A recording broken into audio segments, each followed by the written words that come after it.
Okay, so this is a test. Test. You're being tested. Testing. Right, Papa? Just kind of testing all this stuff out to see where I'm at.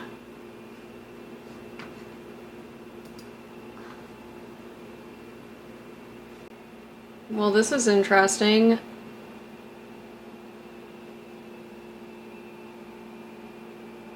How interesting. I kind of love that. I am not very proficient in technological advancements, I suppose. And so this is all pretty new to me. I'm learning it as I go. And I'm having a lot of fun, actually. A lot of enjoyment in learning as I'm going. And so this is part of that process, and I wanted to dip my toes in the water in having an actual camera in front of me rather than just the computer. And I was playing around with this yesterday. And yesterday was very interesting. I had a very interesting energetic experience once I sort of concluded playing around with camera angles and what sort of felt right, what didn't, thoughts around all of it and feelings. And when I settled down after that whole process to focus sort of elsewhere, I realized that I was feeling an energy that I'm not quite sure I've consciously felt before. And I recognized immediately that I was feeling off. And so I intended to sit in that and just sort of explore it in myself, because it was quite jarring in the moment. It sort of took me out of the reality that I was in and just shifted me into this. It wasn't necessarily that I felt a discomfort, but it was just different. And so in exploring that, ultimately what I sort of realized is that although I've recorded in front of the camera before and included clips in videos that I've posted, it is, and I don't think that this is unusual, I don't think that this is exclusive to me in any way. It's a different feeling being in front of an actual camera than it is being in front of a computer that just so happens to have a camera installed in the body of it. And there was an interesting, in that feeling yesterday and in sort of that exploration, it felt to me like there was so much of a more deeply embodied feeling of commitment and feeling of realness. Sort of a perception of this engagement with the camera and this engagement with YouTube and just recording myself. This engagement being the shift going from a feeling of it sort of being more, I suppose I could say experimental, but a feeling of it being something I'm playing around with, something that there isn't sort of this more serious attachment, and I'm using these words extremely loosely. I don't mean attachment in a sense of need, in an egoic sense of survival. It's more attachment in a sense of coming together, in a sense of committed partnership, and that feeling and opening up to that feeling, and it's sort of birthing from within. And I think that partly why it was jarring to me, because it wasn't something that I was actively searching for in that moment. It just kind of happened in this shifting around on my desk and shifting around how it's organized, how it's decorated, and all of that movement seems to have created a space for this energy that perhaps has been living within myself, or just birthing from within, birthing through that space. And so just all of that shifting really sort of felt like a solidification. It felt like that ground sort of solidifying and being that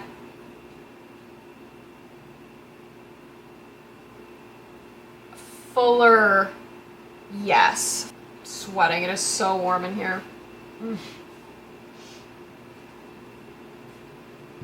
If I appear really sweaty, it's because I am. It's very warm in this apartment. It's very warm outside. Anyway, I'm playing around with utilizing this camera more and more.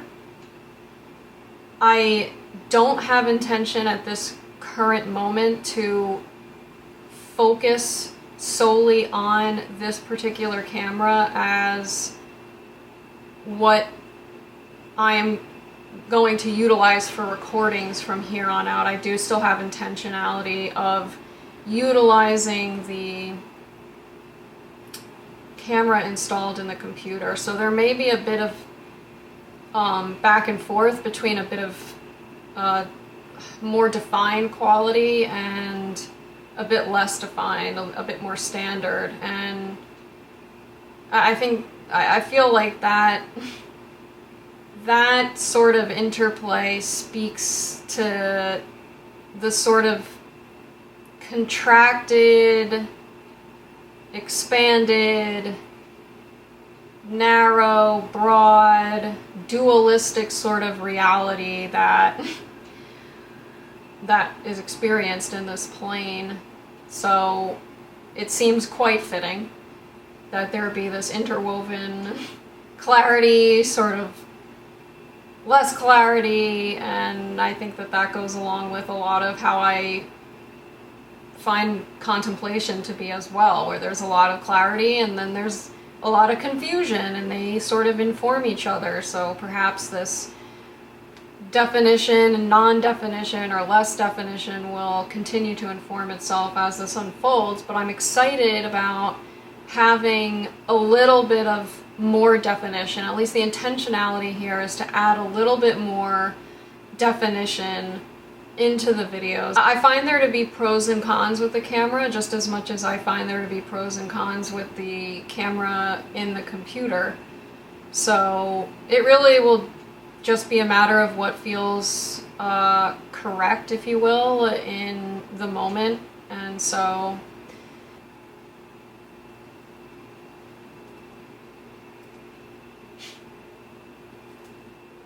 I was testing out positions of this camera, and I, for a little bit, had it behind the computer looking down. The angle was more down at me. It felt really uncomfortable. It sort of took me out of a place of comfort and security that I have been sort of cultivating within this space, especially since I've been recording myself at all, which to a large degree still tends to feel a bit awkward. And I also feel like that was part of the shift, is engaging more with a grounded sense of intentionality, and a grounded intentionality to see something through. In a sort of forward-looking way. Experiences that I have had didn't have this flavor, didn't have this quality of commitment. And I know I keep repeating that word. I don't, if there's another word that wants to express of a similar nature here, then I welcome that and I invite that in and I'm open to it. It it felt perhaps too abstract. It felt too intangible. It felt too inaccessible, even though I was aware to some cognitive degree. And yet this now feels a little bit more embodied. It feels a little bit more tangible and accessible and present within the experience. So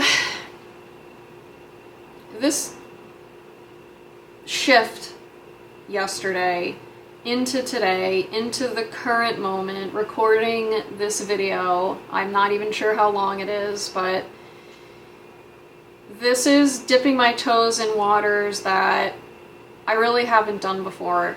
And it's, I do feel a bit of trepidation. And so dealing with, not even just dealing, but confronting a lot of those perceptions and feeling a sense of peace within an organically developing unit, bigger than the sum of its parts. And that energy, that feeling of bigger than the sum of its parts, and leaning into that and listening to that, is very interesting. It's very interesting to me, and I'm really excited to see what comes through in how this unfolds. I have a feeling that, I have a sense that it'll blow my mind. Good morning.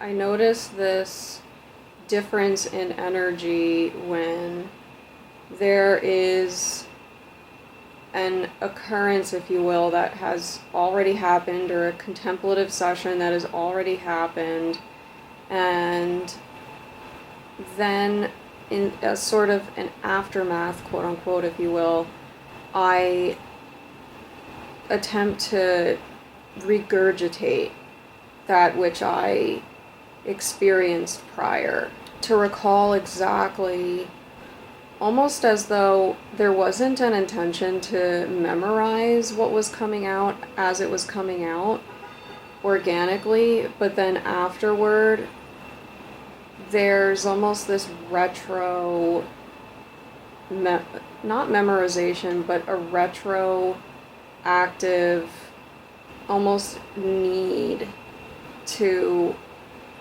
clearly outline what was just iterated.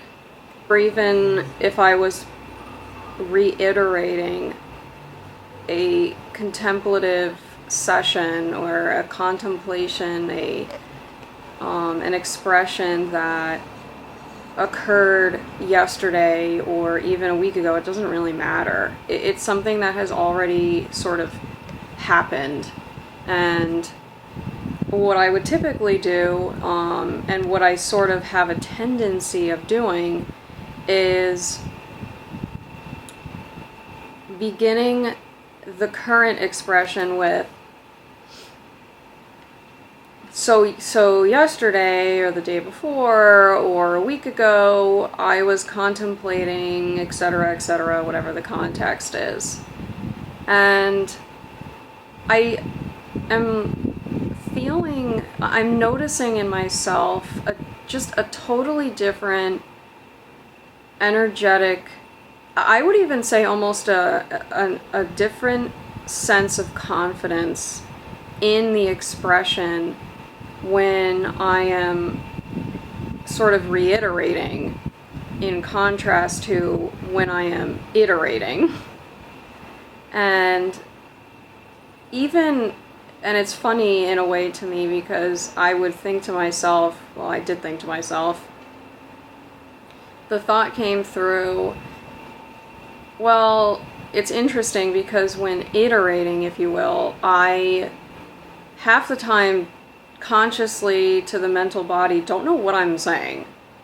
And it's not that I don't have comprehension of what I'm saying per se, that I don't have understanding to a degree of what I'm saying, and that I'm somewhat following along as I'm going, but it's more that I don't know where I'm going. I don't know necessarily always what the sort of point is of what I'm getting at. I just have this feeling. I have a sort of sensation that feels pulled in a certain direction, and while I am exploring that sort of energetic pull, sometimes the articulation can feel very clunky. It can feel very confused. It can feel very aloof. But it can also at times feel very clear and very direct and straightforward and simple. And so I am noticing this morning that there is a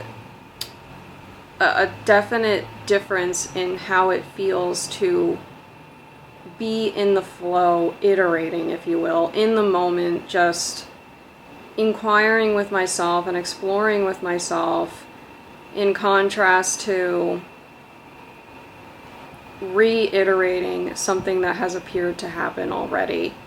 And that can be a challenge for me, because often what has already appeared to happen, I have a desire to share. And so the tendency in sharing has been to express it as, so this is what has happened, and in a way that is sort of trying to re-emphasize certain points, clearly define the sort of main point, and to also do so in a way that clearly sort of delineates the steps that got me there, if you will. And I suppose that tendency, that sort of pressure that I put on myself to explain a flow that has streamed through, that kind of pressure tends to feel very confining, and it tends to be sort of the antithesis of the purpose, if you will, even of sharing at all, which is to share the breadth of and the expansion that sort of was experienced from within and articulated as however it was articulated. And the wonder in that, the wonder that was experienced, the sort of miraculousness of really just listening to that energetic feel and allowing it to express. And so I'm just sitting here kind of, I suppose, reminiscing, which is kind of an interesting word that's coming out, reminiscing. Perhaps reiteration is to some degree a reminiscence. And the reminiscence is, I don't know, being diluted, I suppose, being complicated, but it's not really complicated. It's more like it's being confined, it's being restricted, it's being narrowly tailored, I suppose. And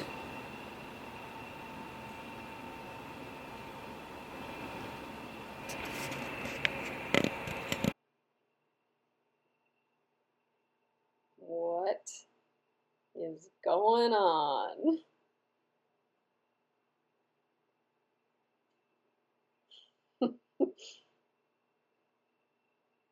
Hi, Bean. What do you say, Tubby? What do you say? What do you have to say for yourself? Anything? Is there anything you want to say?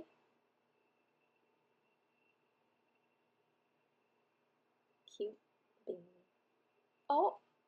Oh. Whoa. What is that?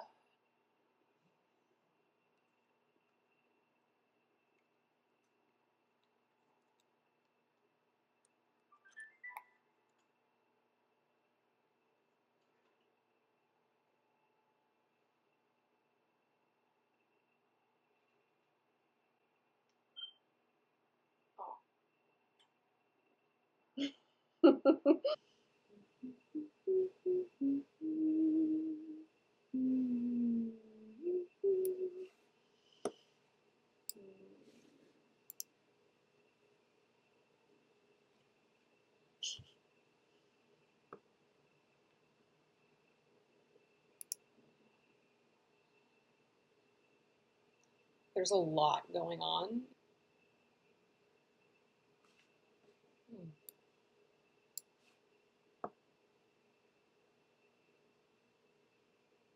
I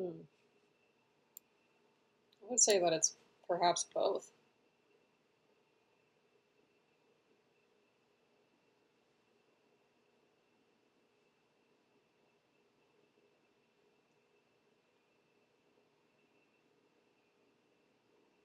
And neither.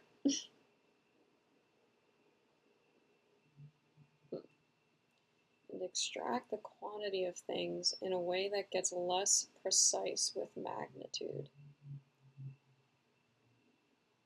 I mean, I guess that makes sense.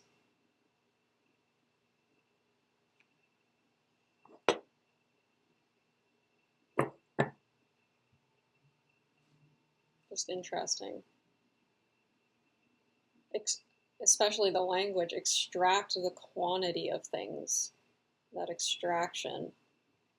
I mean, it seems like there is a natural tendency to extract, so it's not even about perceiving extraction as right or wrong, good or bad. It seems like there is parallels, if you will, in or mirroring within the human experience, and it seems to go beyond just the human experience into other species, to naturally sort of extract, and maybe the framing of that process as extraction. Perhaps there is a different framing of that process that's possible, but to put that aside and just use extraction for the moment, it's not seemingly about labeling it as good or bad. It appears to be a natural sort of organic process of conscious evolution, and the conscious relating, if you will, to the environment, to oneself in the environment, in environment.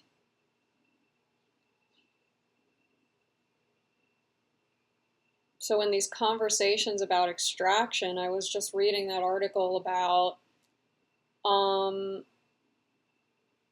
capitalism, that article about capitalism and how capitalism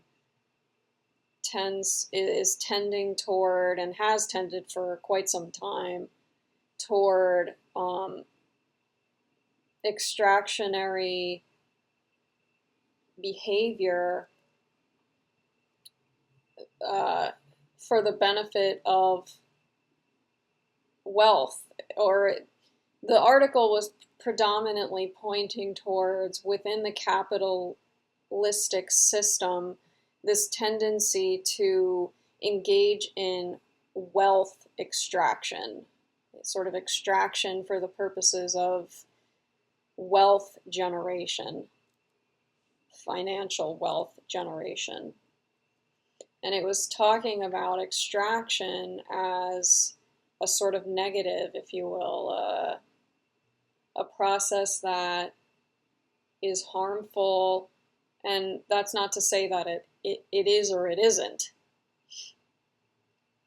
But it's interesting how I notice this tendency to discuss extraction and extractionary processes as inherently negative.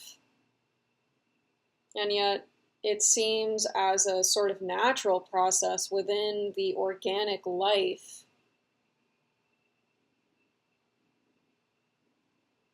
There is this inquiry, there is this invitation to look within the self, to say, to just observe how extraction naturally arises within the experience.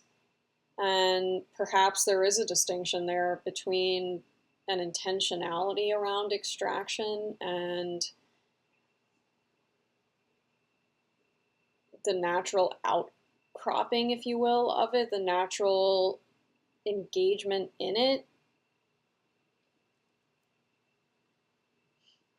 But to say, how do I engage in extraction? What are the ways in which I engage in extractive processing? Because I do. I appear to. And that's okay. So where is it that it starts to feel not okay, and why? When it's a natural process, if you will. What makes it feel like it's not a natural process? And maybe that's not even the question. Maybe it's more like, okay, this is a natural process, but it's feeling icky. It's feeling overextended, if you will. It's feeling too much. So where is there a fine line that's crossed from a natural process into too much in a way that that natural aspect of it seems to be judged as unworkable? And is that unworkability just as natural? Like, is the perception of the unworkability, is the experience of the unworkability of a natural process, if you will, is that unworkability also natural? Like the perception, the experience of it, is it also natural to perceive it that way?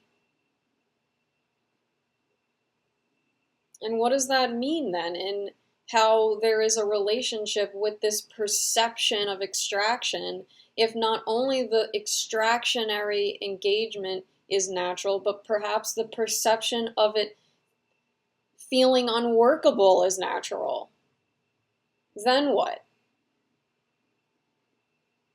Perhaps there is more of a grounded sense of peace in the process as a whole, if you will. Both the extraction and the perception of the extraction.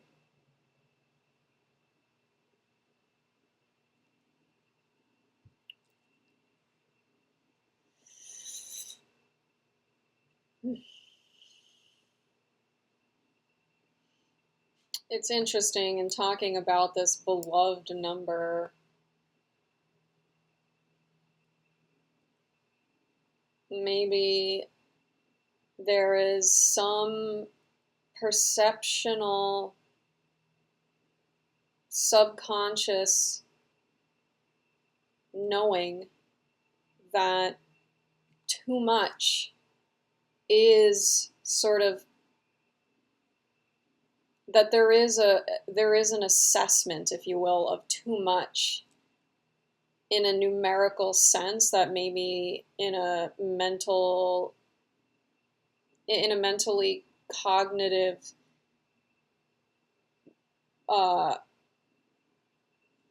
awareness, there isn't a specific number attributed. Like, it's not that perhaps there is a quick identification of what it means that there is too much.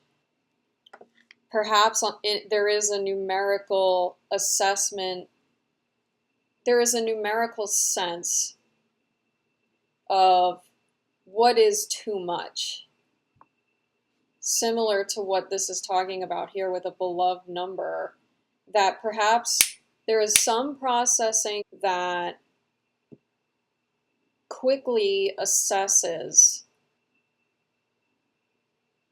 that an extractive process is at either side of a preferred number. Now, preferred, that framing leaves a lot to relativity, and I'm not necessarily saying that other words don't, but to call it a preferred number, to me, it's almost as though there is an inherently innate default sort of within the operating system, and I'm not talking about this I'm talking about hardwired. The hardwired beyond the sort of egoic sense of what is preferred. This goes beyond the egoic sense of self into something greater that is ineffable, that is sort of, to a degree, unmeasurable. So it's interesting to talk about it in a numeric sense, which tends to be measurable, and an innate preference that goes beyond that which can be measured, but yet there is this simultaneity of a preference, a numerical sense, a preferred numerical sense. And so perhaps there is an invitation for listening to that preferred numerical sense,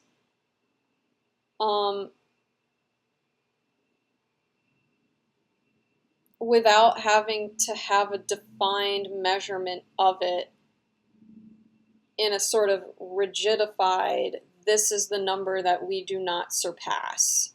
This is the measurement that we utilize numerically in a metric system to identify when there is too much extraction, that once you go above a certain number, that is too much, when perhaps there is a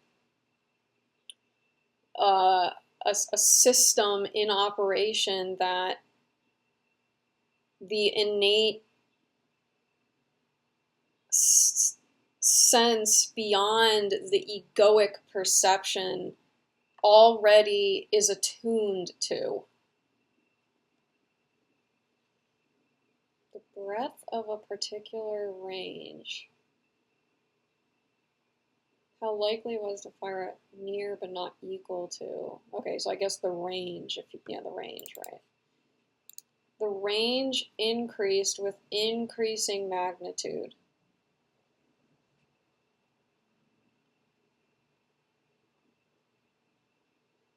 A 12 preferring neuron was far more responsive to pictures of 11 and 13 than a 3 preferring neuron was to 2 or 4. Interesting, okay.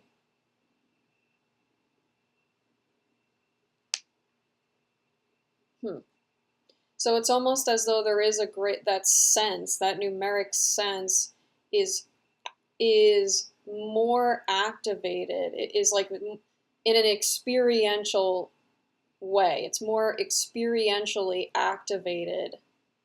It's more felt, perhaps, in the body, in the experience.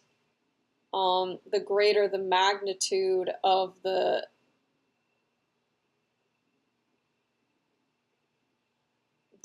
quantity, the number, if you will.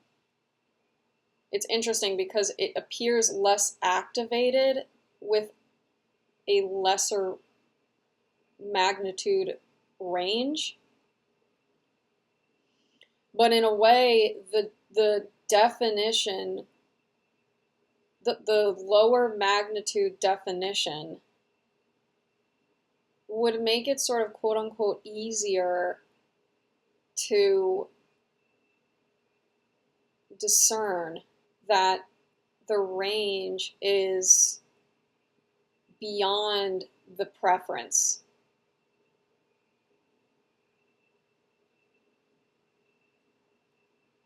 Where to know that the range is beyond the preference in a higher magnitude experience, you'd have to go farther beyond the preference to have that kind of deactivation.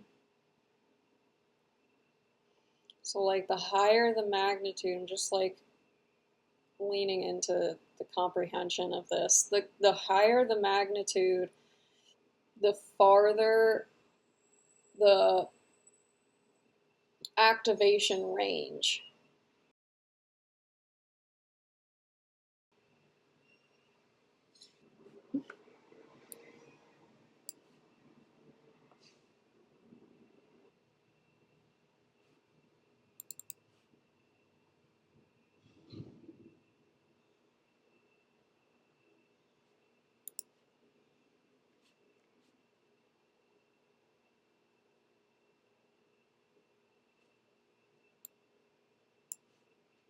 We found that distinct groups of neurons represented either non-symbolic or symbolic number, but not both number formats simultaneously.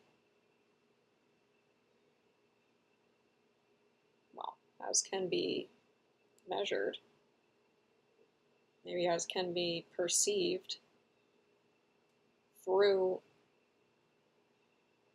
cognitive interpretation.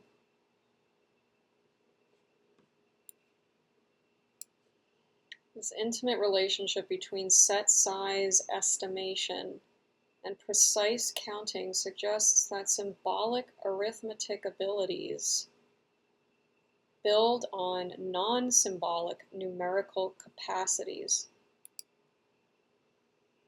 Well, it's like it's narrowing and narrowing and narrowing, defining and defining and defining.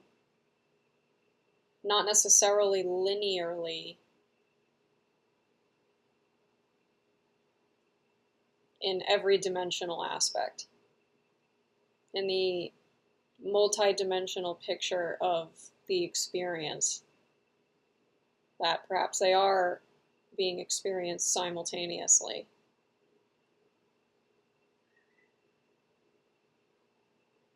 It's just that in the sort of human, cognitive, not even just human, but in this materialistic, dualistic sort of physical plane, if you will, there is a tendency and perhaps a default operating system to perceive the experience in a linear, causal process. And that's not wrong per se. Perhaps there just is a multi-dimensional picture that incorporates, if you will, that process in a simultaneity, as a simultaneity. The number instinct. Yeah, so this number instinct, I suppose, is synonymous with the numerical sense. Yeah, exploit. This is another word sort of synonymous, if you will, at least perceptually with, and perhaps experientially, with extract. Seems like this is still a little bit, well, everything is, I suppose, but that this is debated, whether it's based on our ability to use language or not. Well, I guess actually this, right. I suppose what is being said is that the sense, the instinct, if you will, is not based on our use of language. It goes beyond our use of language. It goes beyond our capacity to communicate with distinction, if you will, with definition, defined reference, conceptual defined reference, which I suppose does feel linear, it does feel causal.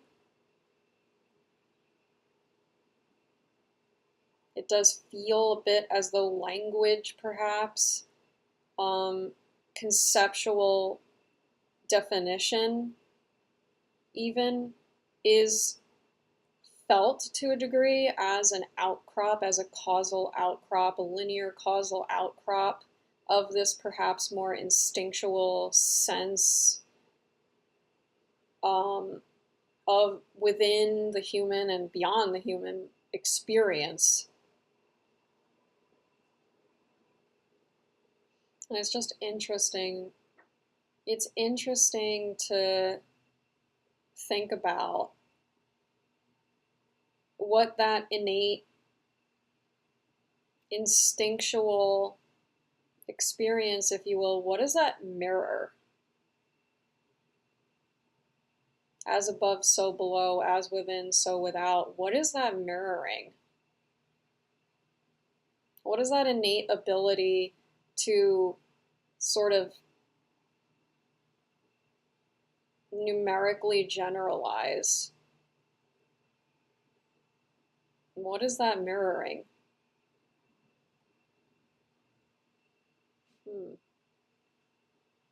Interesting.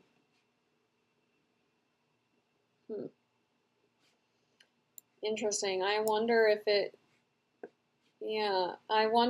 there is a preferred number for the activation of some kind of experience that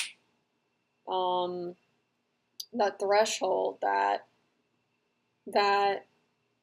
what's the phrase I'm looking for? What is that phrase? It's not pivot point. Oh! Maybe it'll come to me. Anyway, but yes, if there is this, like, whatever I just said.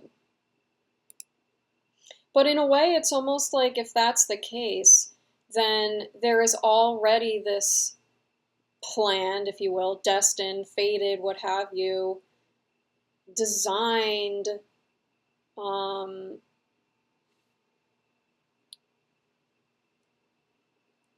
output. Or, I guess that's the question, is there? And or is that emergence already wanted, already desired, already a thing, if you will, for lack of a better phrase, already a thing that is wanted to be activated? Or is that activation an unplanned, a random activation?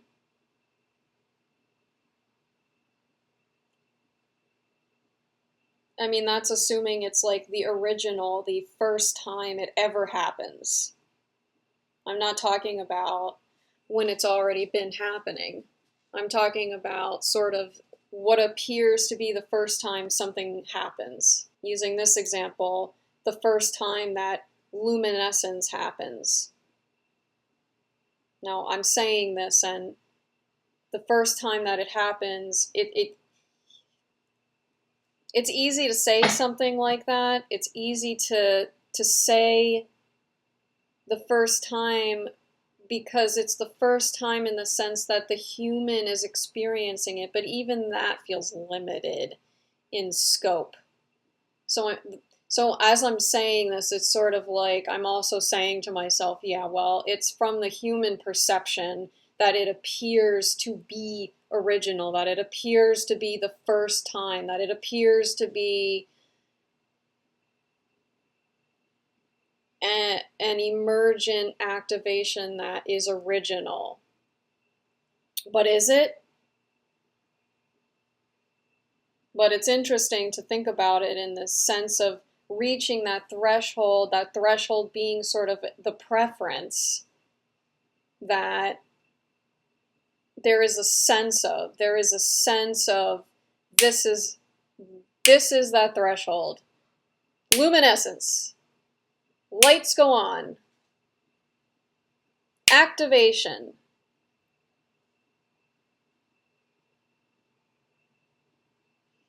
They secrete communication molecules, and the concentration of these molecules, so the density, I suppose, in the water increases in proportion to the cell number. So the density, the magnitude increases in proportion to the cell number, right? Quorum. Yeah, that's like with like organization councils. Quorum sensing.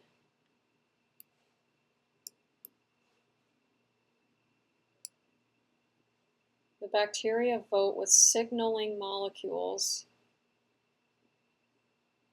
The vote gets counted, and if a certain threshold is reached, every bacterium responds.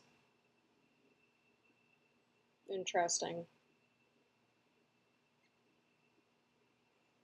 I wonder if it's, I guess it would always be the same, right?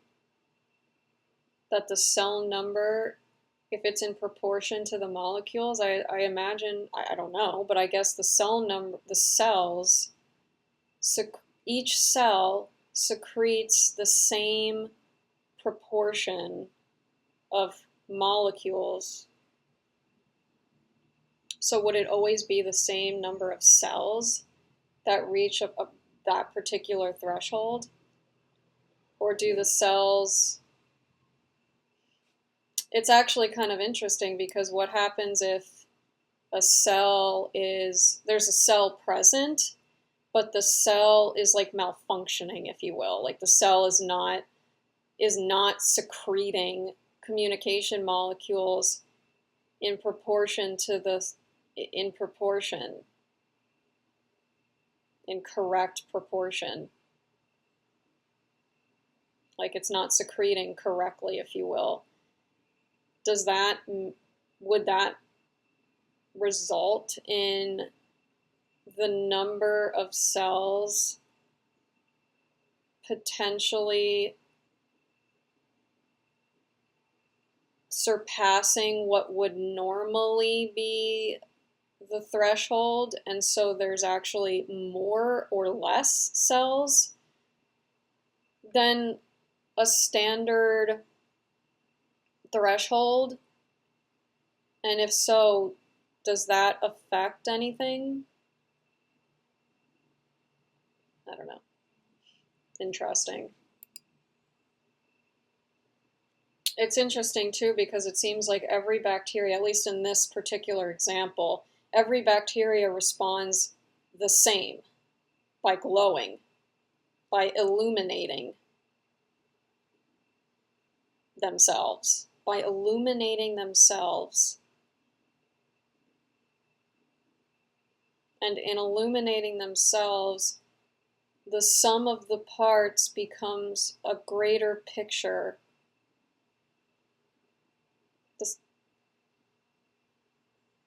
It is greater than the picture is greater than the sum of its parts. Which is interesting, because that phrase, the sum of its parts, would be numerical to a degree. Like it would be the preferred number. That preferred instinctual threshold numerically.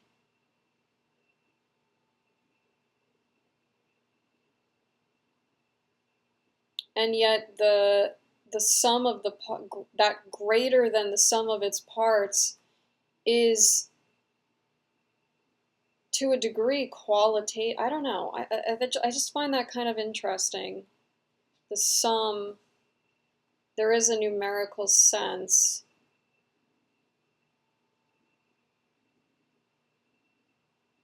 But that which is that picture of what is activated, the experience of the activation of the sum. So the sum being the activation point, the activation threshold, of which there is an innate preference for.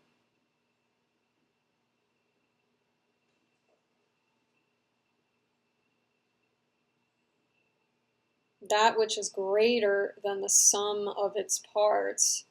So there is something greater than the innate numerical value, if you will, of that preference point. I mean, perhaps that which is greater is the activation in and of itself. The activation is part, if you will, is that which is greater than the sum of its parts. These form a consensus and start to transport their brood together with the entire colony to a new site only if a defined number of ants are present at the destination site.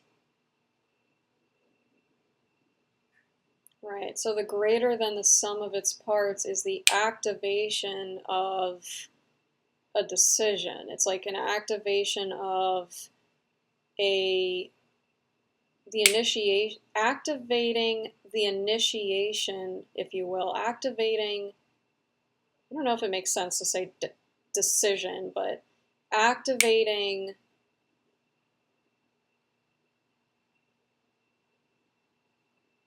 movement,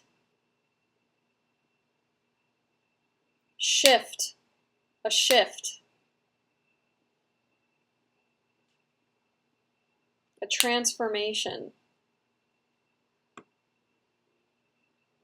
What's interesting is I wonder if from the ant's perspective, just as from the bacteria's perspective, when that moment, when that sensing is when that innate preferred numerical sense is reached,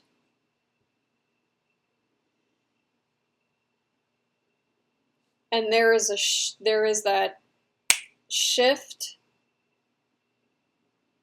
that transformation, that emergence,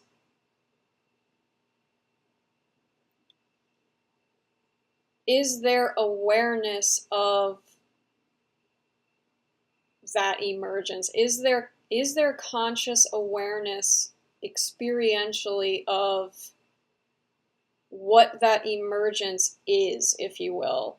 And what I mean by that is there, like from the bacteria's perspective, is there conscious awareness of illumination? Is there conscious awareness in the ants of moving destination, of moving location? Like okay, now is the time to move. Okay, now is the time to illuminate. It seems like it just sort of happens, and I wonder if there is that conscious awareness of, okay, this is what appears to be happening. This is what appears to be happening. Because I'm wondering in the human experience, when some emergence of this nature appears to happen, oftentimes there is not simultaneously a conscious awareness of, okay, this is what appears to be happening. There is sometimes an aha-ishness to a moment. But even in that, it's sort of, okay, this is clearly what appears to be happening. It's more in retrospect. It's more in the reminiscence.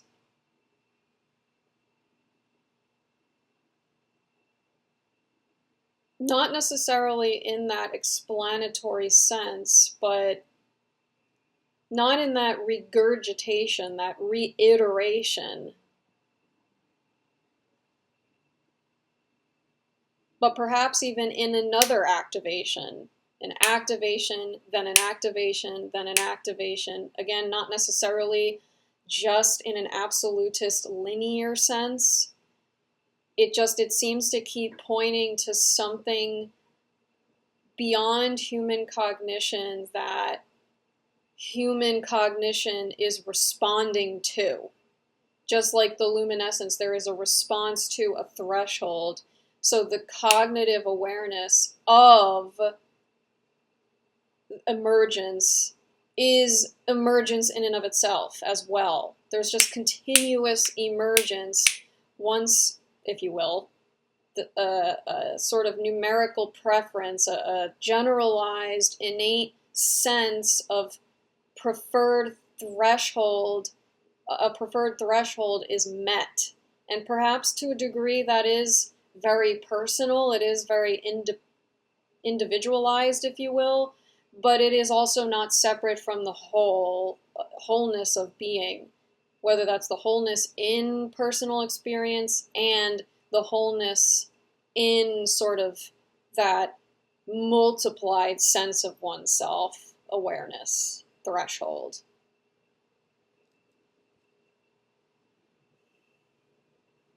Very interesting. And we're back. We're back. Okay. So I've seen this video come up in my feed a couple times, and it's been of interest to me every time I've seen it. Now feels like a fitting time to dive into it, so let's do it. Let's do it. Let's do it.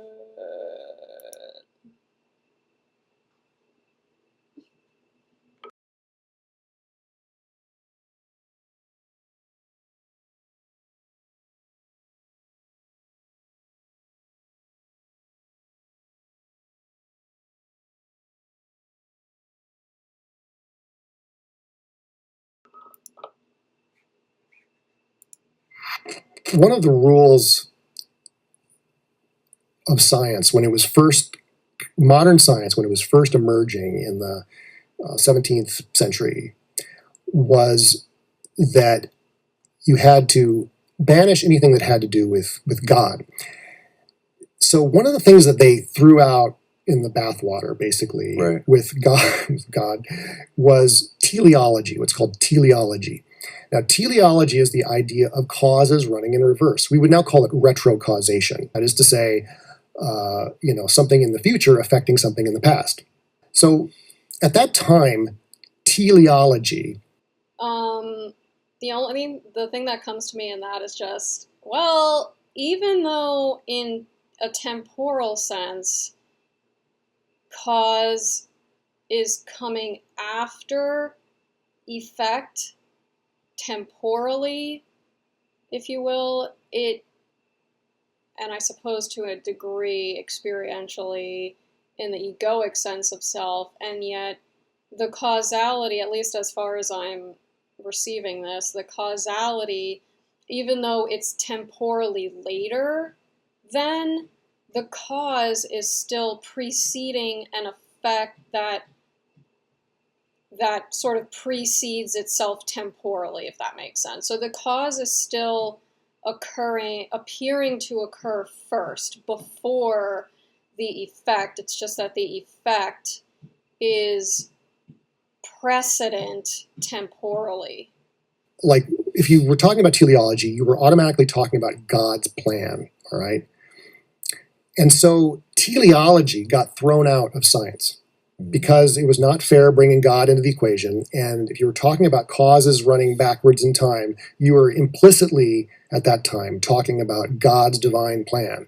So now, so the idea, the presumption that it doesn't have to be mutually exclusive from even naturalistic definitions, if you will, to every phenomenon could still be perceived as God's plan.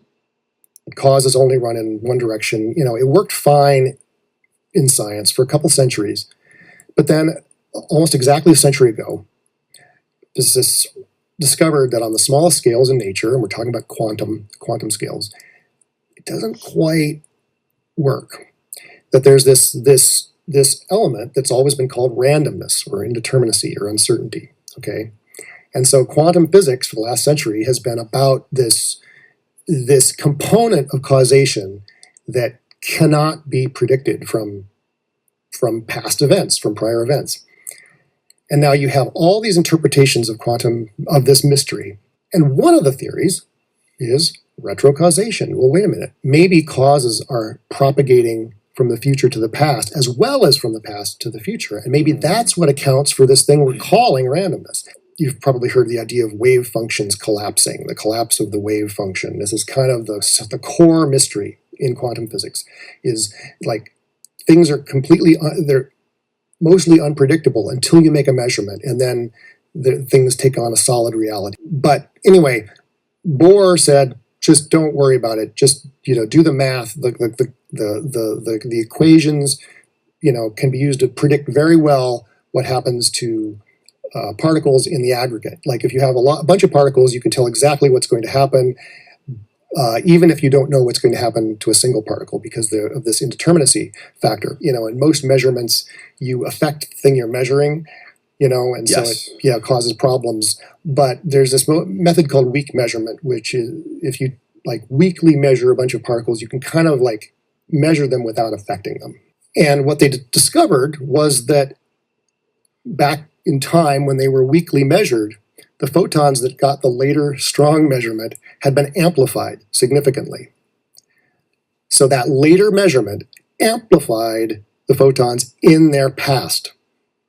I think the idea of me and others who study precognition are that, okay, so the brain is somehow, well, first of all, a lot of more and more people now think that the brain is some kind of quantum computer, or quantum, sort of a hybrid quantum classical computer, because there seem to be quantum processes going on inside neurons.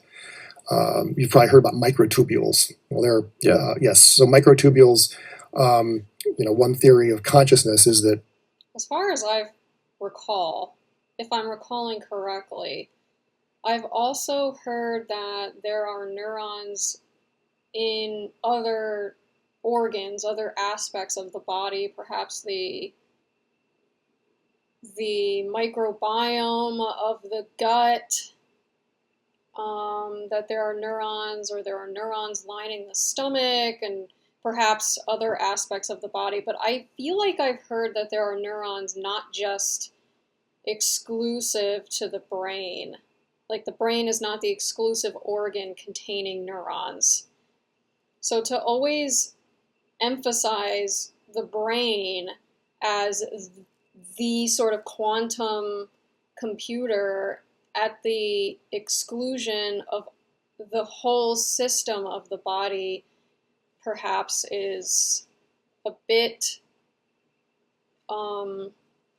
unholy. they have to do with these little molecular quantum computers inside neurons called microtubules. Well, I think microtubules are responsible for reshaping the synapses during learning. And I think that microtubules are getting information from their future and reshaping the synapses based on what's going to happen to that cell in the future. This also, a theory of retrocausality that is focused on defining past, present, and future as sort of separate events, separate experiences, which I'm not saying that they're not in some dimensional perception, but, and to expand that perception to invite the potential and possibility and reality that it is all now simultaneously with no separation. It's not as challenging to the mental comprehension, at least at this current moment here, to understand that the informative process, although appearing largely in a linear sequential nature, it largely is simultaneously informative. It's a simultaneously informative process, and even process assumes this sort of inherent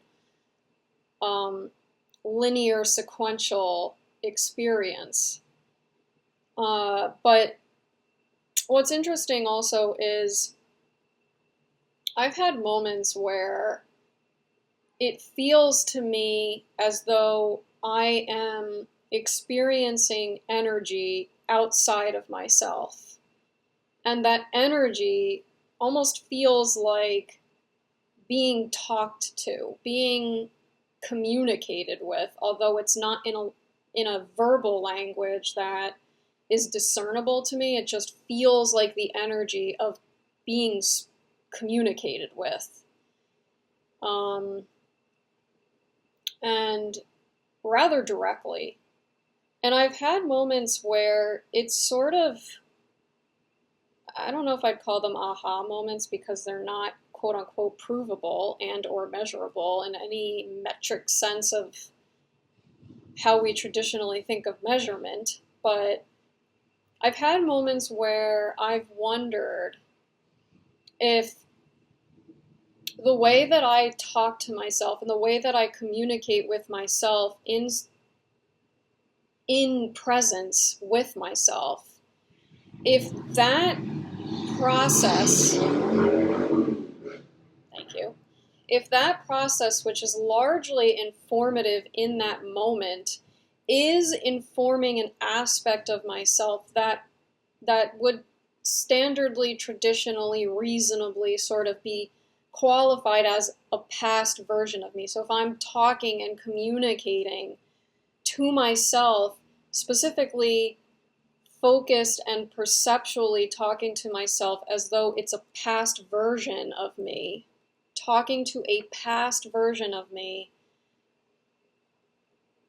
I have often wondered if the present, future me communicating with the past me is effective of that past version now, that is currently still, that is always now, that has never not been now, but communicating and affecting that past so that when I'm experiencing this communication as though it's outside of myself, that communication is future me, a me that hasn't been experienced in a physical sense yet, in a linear, sequential sense. But it's that version that is communicating with its past, which is me currently in the present now, which would to that version would be the past. So it gets a little jumbled in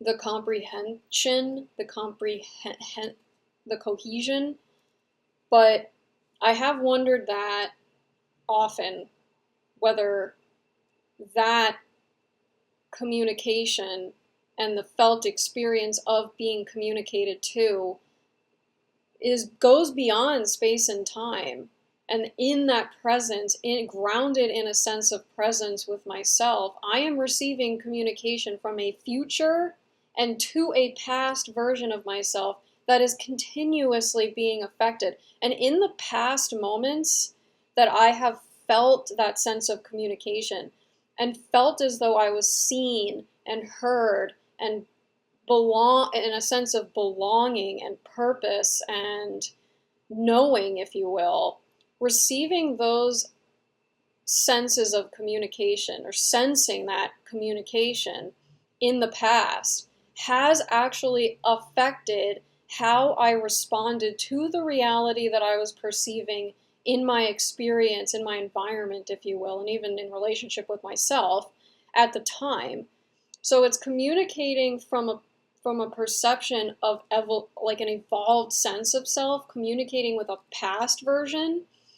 And that past version, although it has in physical form sort of already elapsed, I can reminisce in memory that at the time of receiving that communication, it affected me in a way that I was transformed. And so it's my current sort of future self affecting, transforming the past version of myself. And that continues to unfold now in presence with myself, in presence with the past and future self, if you will, all simultaneously, cohesively, as emergent. Evidence for this is actually coming from the field of quantum computing. And sort of essentially, my simplistic way of putting it is that you can get an output before an input. Quantum computers might eventually make possible communication across time. This isn't about sort of spatial non-locality. You'll hear that word non-locality a lot. It's about temporal non-locality. And if these threads from quantum computing are true, if these threads of quantum biology hold, that indeed the brain is a quantum computer or involves quantum computation, well, right there you would have a physical explanation for how information from the future could get into the past and how we could have precognitive dream. What if this is always happening? Right. What if this is always happening and that's kind of a part of like a guidance system? Well, what if we're going through life with this quantum airbag that essentially cushions us against like shocks? That gets pretty philosophical though, doesn't it? Extremely. Yeah.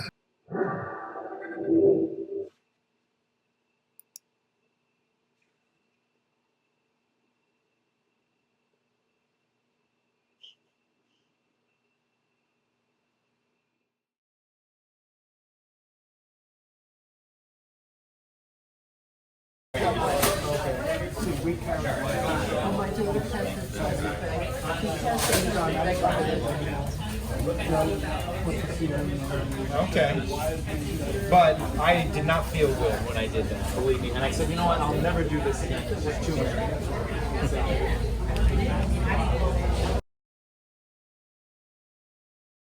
Good morning. There was an interesting Troy City Council meeting last night. I believe it was a finance meeting, a finance and special meeting, but I realized as I started watching this this meeting over Zoom that they were discussing the proposal of a local ordinance that, as I continued to listen, it sounded to me like they were getting rid of the planning commission. And I was hearing some people come up to the podium and speak as members of the planning board in a way that sounded like they were sort of defending their position. And so as I was listening, I became more curious, like, what's going on? Why are they talking in a way that sounds like they're getting rid of the planning commission? And so as I continued to listen, I also looked into the agenda for last night's meeting, and it was the case that there was a proposed ordinance to I think repeal is the word, repeal a part of the code that I guess created the the Planning Commission, and it seems like there was, at the back end of that, a proposal to replace the Planning Commission with a planning board. Although I don't recall that particular language in the statute, the proposed ordinance, I think it said something like repealing one code for another code, and perhaps it's that other code where there is something about a planning board. I'm not sure. I haven't looked into any of the details, except in listening to this meeting, which I don't know if I'd use the word ironic, but there was something interesting about the meeting last night in regard to its audio. I was listening over Zoom, and the microphone kept cutting out. So there was very little of the meeting and very little of the public forum that I was able to actually not only hear, but understand. And no matter them replacing microphones, restarting the Zoom call, nothing seemed to enhance the audio quality. And so I found that very interesting. There were very minimal snippets of information I was able to hear in the public forum. But I could tell that towards the end of the public forum, the administration came to the podium, and I could hear a little bit, and you could tell in body language that there was some conflict in the dialogue. So I'm interested at this moment about what the difference is between a planning board and a planning commission, because it, according to the memorandum of the memo that supported the administration's desire to repeal the commission, there is, I don't know, a notion, there is this notion that the planning commission and how it has carried out its duties and responsibilities, the way that it has gone about engaging with public requests is a way that shapes policy. Because somehow there's this contention, or there is this idea that the commission is imposing too much personal preference, where it should be more just on the board, to the T. This either complies with zoning regulations or it doesn't, and that's it. There shouldn't, according to the administration, there shouldn't be any more sort of peripheral, even suggestive language, because what that suggestive language in practice, now this is the argument from the administration, is that in practice, this is slowing down development, this is adding cost to development, and so it's become a huge hindrance. I don't think they use that word, but I'm using the word hindrance. It's become a huge hindrance to economic development and developers, I suppose, either bidding or completing their projects. And so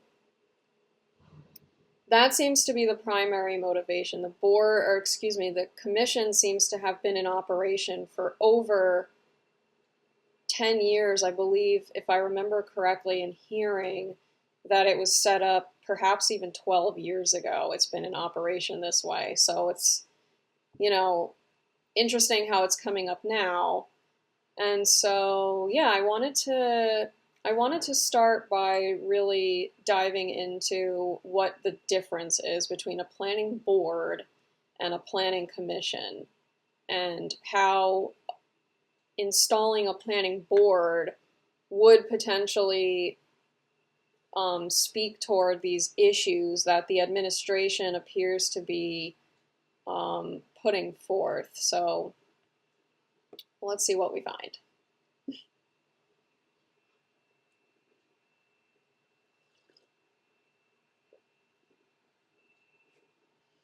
let's just go to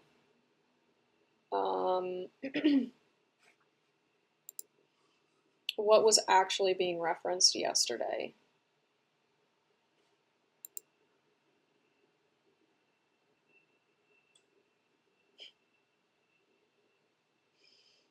I was sitting before, just thinking about this before I hopped on the computer, and I was thinking to myself, this seems so off topic, if you will, from the contemplation I was engaged in yesterday around numerical sense or numeric sense. But I somehow felt confident or perhaps trusted that somehow, some way, at some point, perhaps it would all come together and appear more cohesively. Okay, so this is what they're talking about, this local law. A local law repealing Troy City Code Chapter 71 Planning Commission. Yeah, see it? Okay, so it doesn't say what it's replacing it with. It just says it's repealing it. For introduction only.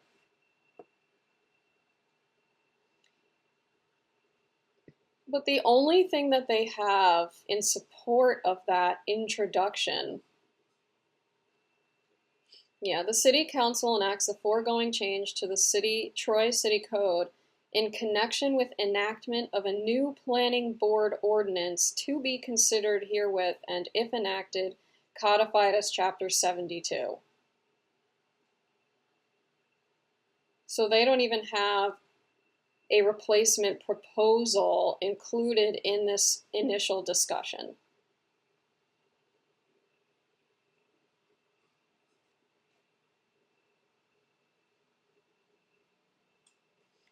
Five members will be appointed.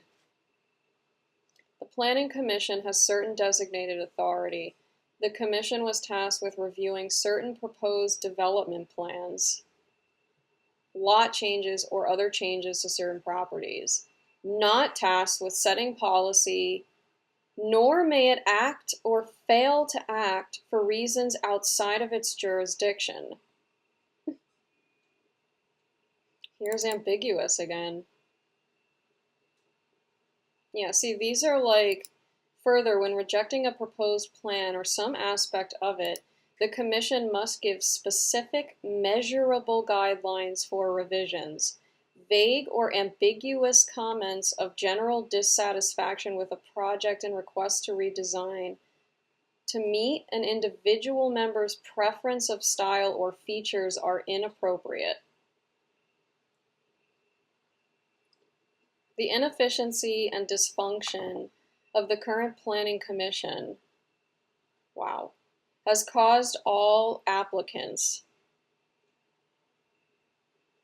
to incur increased costs, delays, and frustration.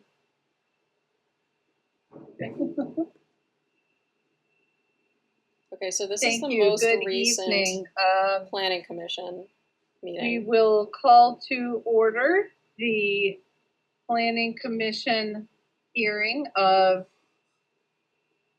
June 18th, 2024. We have one applicant in front of us this evening. This is old business. Before we ask the applicant to approach the podium and present the project, let us recognize that we have received and reviewed meeting minutes from the May Planning Commission hearing. And commissioners, if you would bring to our attention any errors that warrant correction, or make a motion, please, to approve those minutes. I'll second.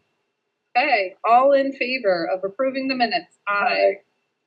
The applicant, Country Gardens, I believe, is represented by their engineer. If you would approach the podium. Roger Keating from Labella Associates. I'm here tonight on behalf of Country Gardens. With me tonight is also Dave Brennan, partner at Young Sumner. He's counsel for the applicant.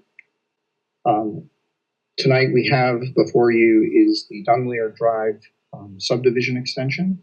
And we just asked the board tonight to consider starting the seeker process and look to schedule a public hearing. So with that, I'll turn this back over to the board for any questions or comments that you may have. Thank you. Thank you. I will start by opening the mic to any of my fellow commissioners who have questions for the applicant. Just to clarify, it was brought in as a sketch conference last year, and there is an additional component of this proposal that extended off of Grant Ave. The applicant, after receiving staff comments and reports, decided to table indefinitely and go back and review their proposal and their plans. And this new version is more or less fresh, but it is still a contingent of their past proposal. Gotcha.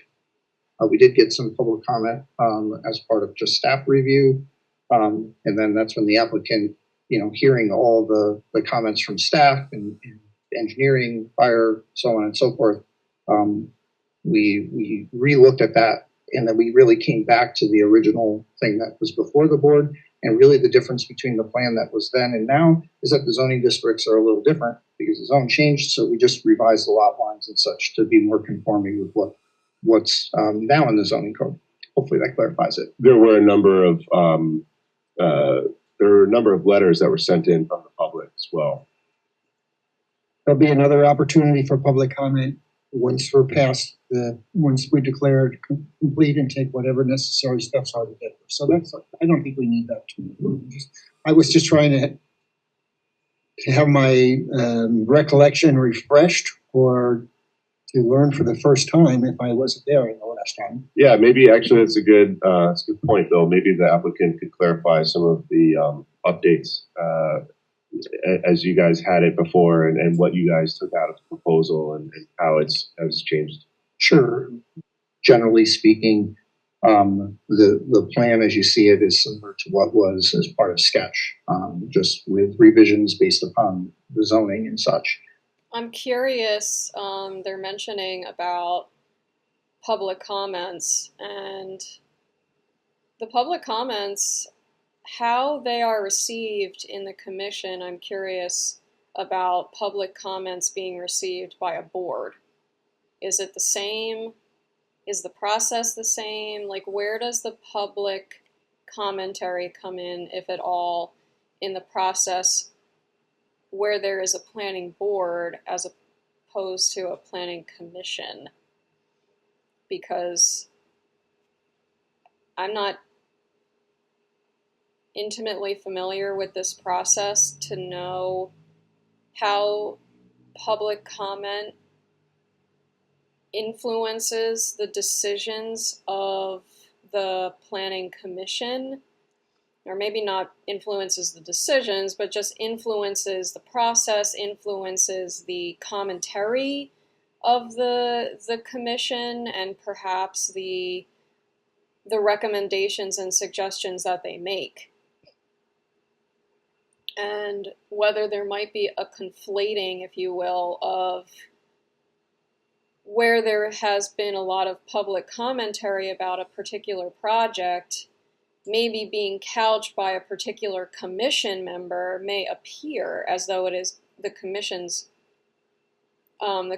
member's personal preference, where it really actually may be a reflection through public commentary, informed by public commentary. So that's kind of interesting, and I wonder how, if at all, that process would shift were there to be a planning board rather than a planning commission. Let's get back into it. Okay, it's just kind of hard to visualize right now, but we'll get there.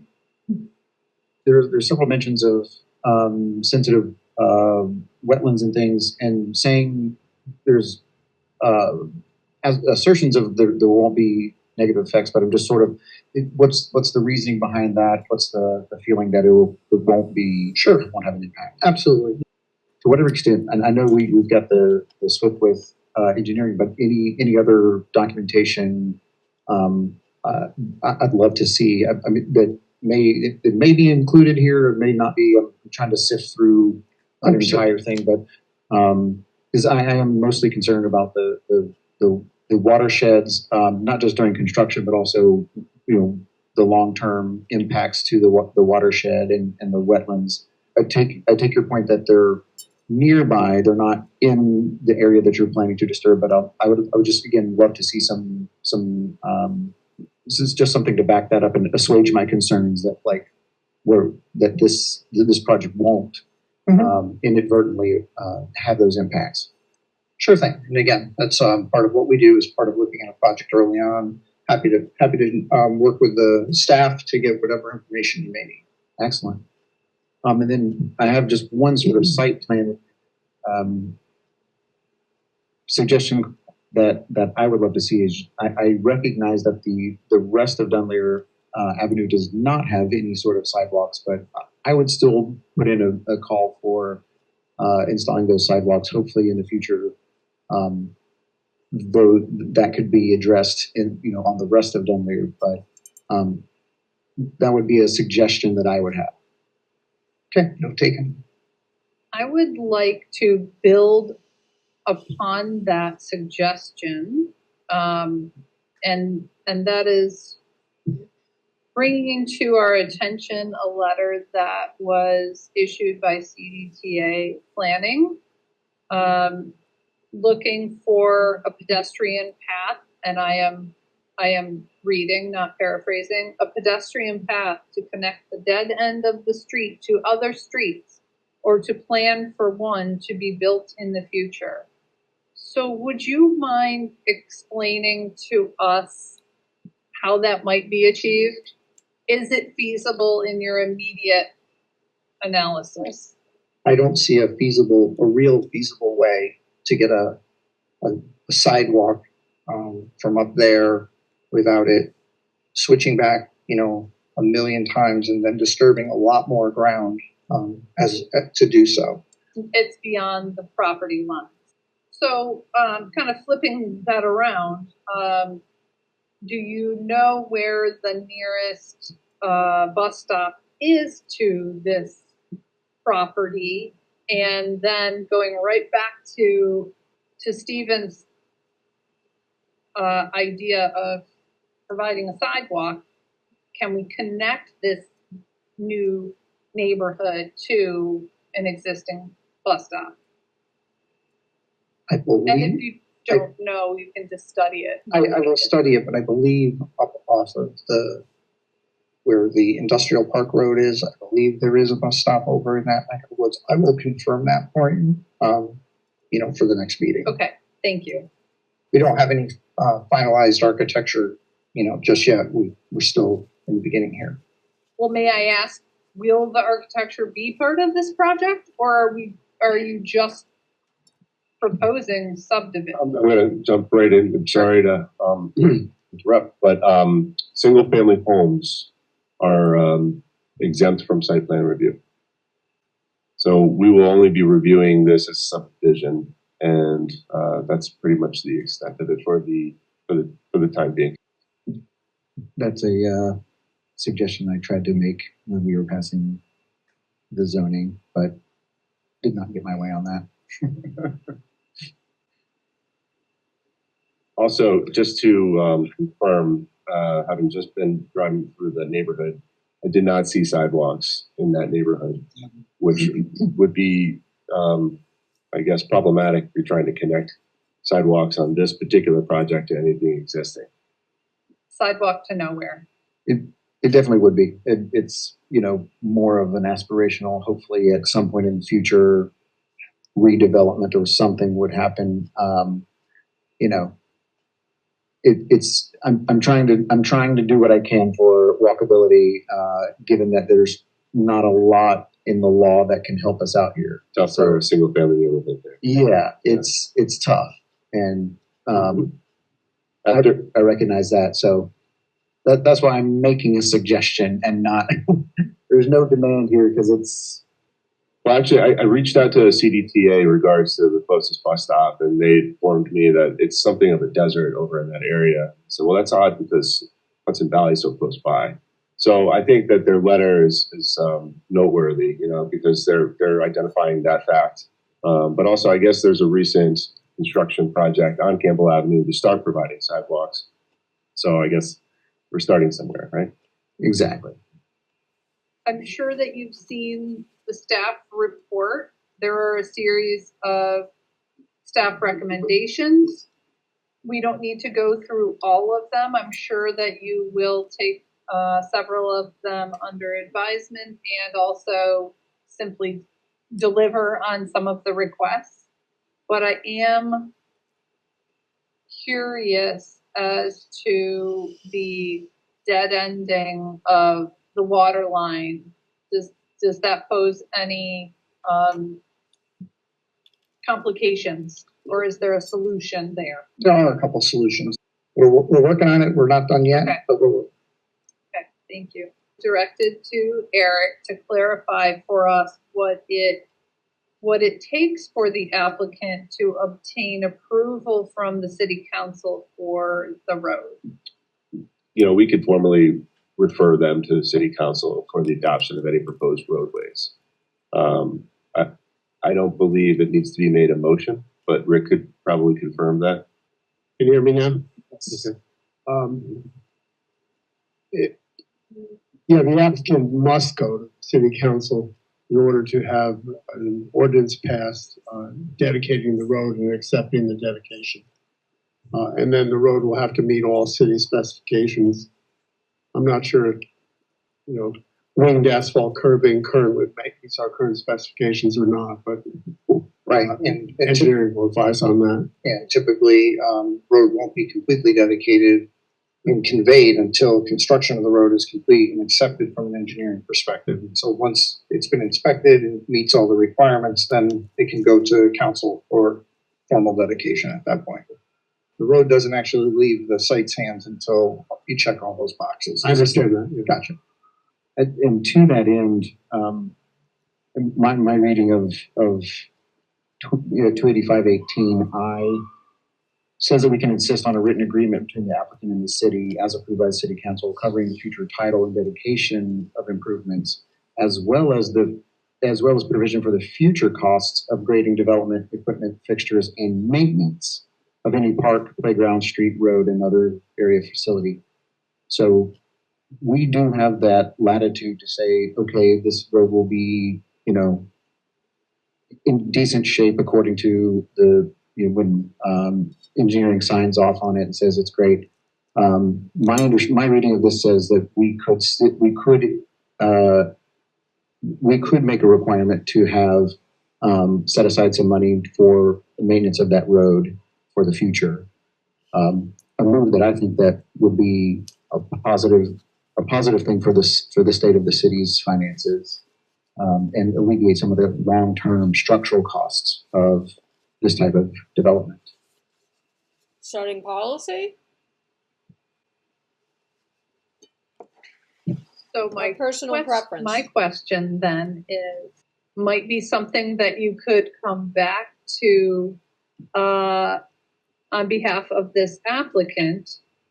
You might include as part of your proposal the understanding that you will execute an agreement to maintain the road, or in the absence of such an inclusion, the planning commission might make that a stipulation of the approval of the site plan and the subdivision, I should say.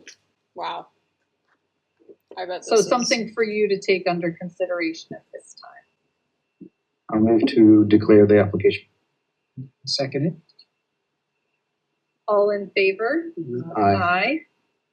And at this time, we have the opportunity to declare ourselves the lead agency under seeker. Do I have a motion with that regard? Okay, and I'll take a vote. Bill? No, I'm in favor. Yes. Yes. And yes. August 21st meeting. Would that be the public comment as well? It For a public hearing. will be the public hearing, yes. Correct. curious where this is.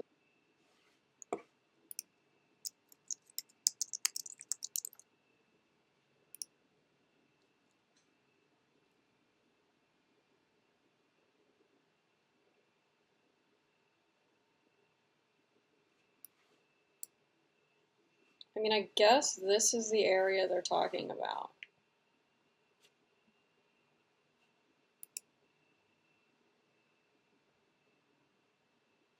So they're looking to extend it up into all of this, raising all of this wetland area, I suppose, or perhaps it's not a wetland. I didn't quite get that, but this is where they're proposing this subdivision. Actually, it looks like there's a bus stop right here.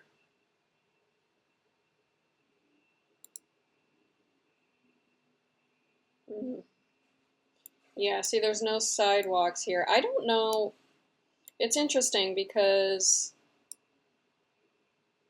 I don't know in the code what what any requirements or whatnot there are for installing sidewalks. And whose quote-unquote responsibility that is to install sidewalks? Is it the developer? Is it the city? Is it required? Is it just a suggestion? Is installing, if it's not a requirement, is installing sidewalks a personal preference? Is it setting policy? Yeah, so this is the current cul-de-sac. So they're proposing that this road be extended out into the wetland. Okay, so I know that that was just one meeting. One meeting out of the hundreds that are available for review. I have watched Planning Commission meetings before, and they're not that dissimilar from that meeting in terms of an applicant coming forward, describing their intentions, being open to receiving commissioner comments and review and suggestions, and I have at times noticed that the commission does extensively review the materials. It feels to me more like an engagement in due diligence than it does in setting policy. And I'm not saying that setting policy doesn't necessarily appear to happen, but it almost feels to me more as almost as a byproduct than it does an intention.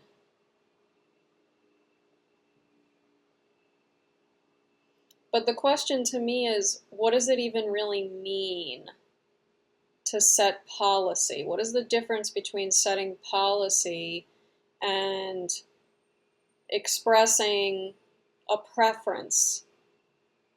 And maybe beyond just a preference, making a suggestion, as had been made in this application. that there is a recommendation, there is a suggestion, and perhaps the recommendation and the suggestion is founded in experience through other applications, through just their personal experience. And I suppose that can potentially come through, that personal experience sort of being couched in a recommendation, being couched in a suggestion, and having the implications or having the reception of it as policy, where it's intended as a suggestion, perhaps. It's intended as a suggestion only, and it's received as setting policy. Policy feels almost to me like it is policy, policing the boundaries of authority, policing the boundaries of that jurisdictional authority. So I suppose there's this contention of the Planning Commission extending beyond its policing authority. And by policing, I don't mean, I guess, what do I mean by policing? What even is the police power? And this ties back to a video several videos ago when there was expression about the police power, and it was more the police power as described in court cases and in relationship to the state and the locality, the police power of the state, sort of the police power of the local governing body, and how that is perceived in the court system. And so it's interesting to think about the quote-unquote police power, what that looks like, what that feels like, what that means in a locality's commission, like a local commission.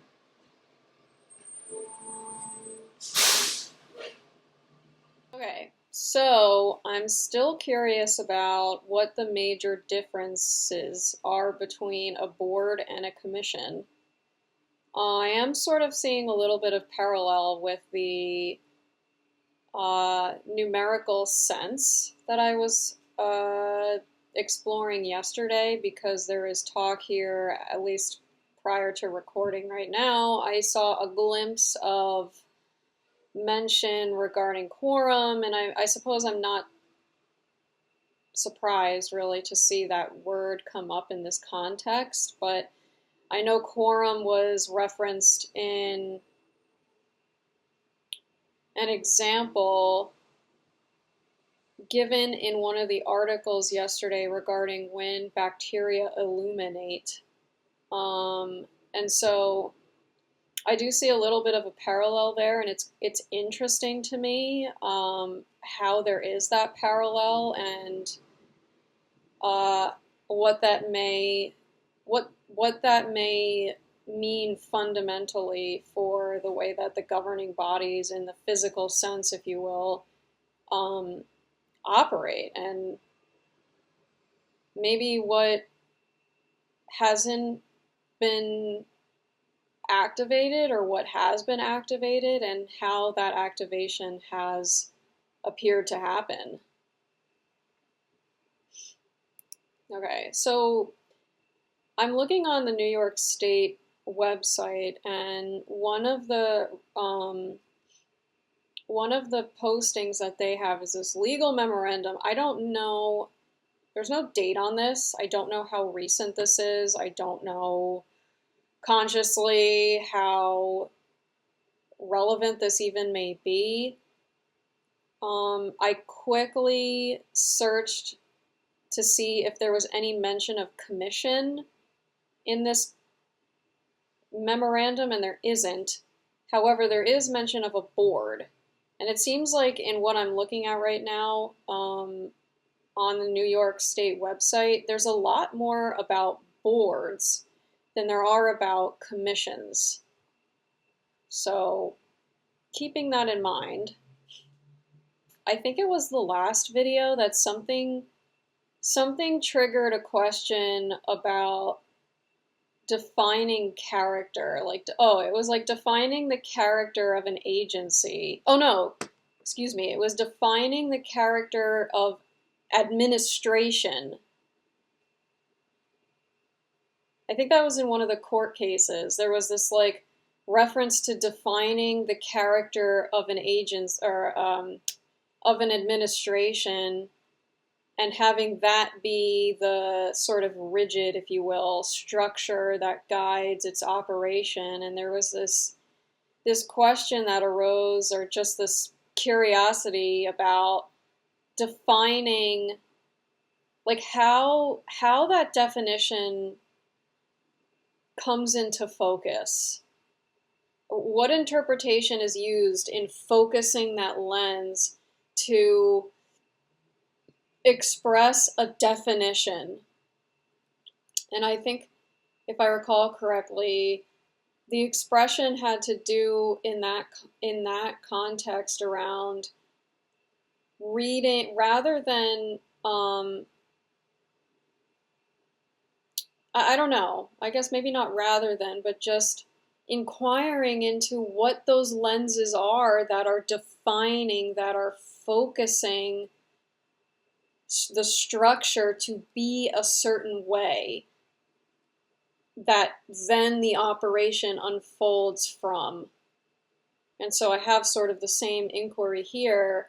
Defining a community, it seems so externalized. It just kind of feels like this definition is imposed upon, sort of in juxtaposition with reading definition, if you will, that already exists. And I know that there's sort of this like overlapping gray area of where is something externally imposed and where is it, you know, how it's actually two sides of the same coin, where the externalized imposition is and can be said to be the same thing as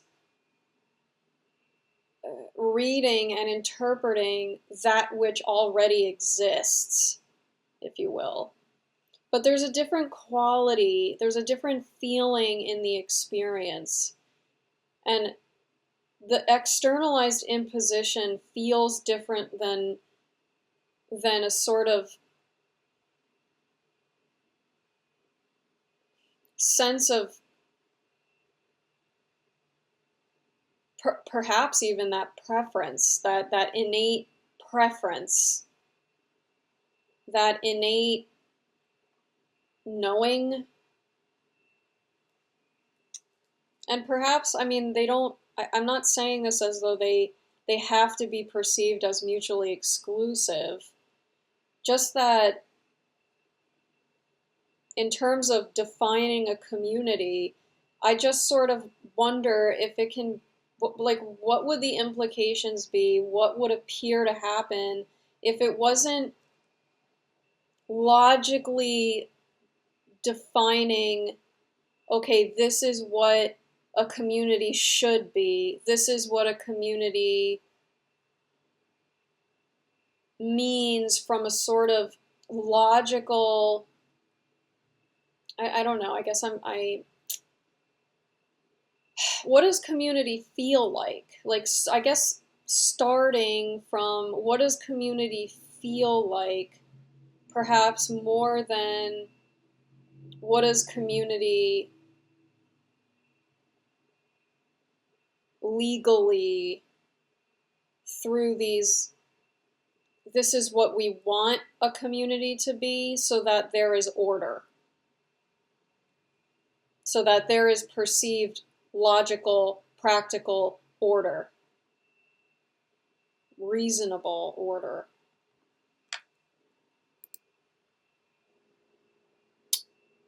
feel like I looked up the Troy Comprehensive Plan recently because they had a more recent one that they adopted. Yeah, 2018.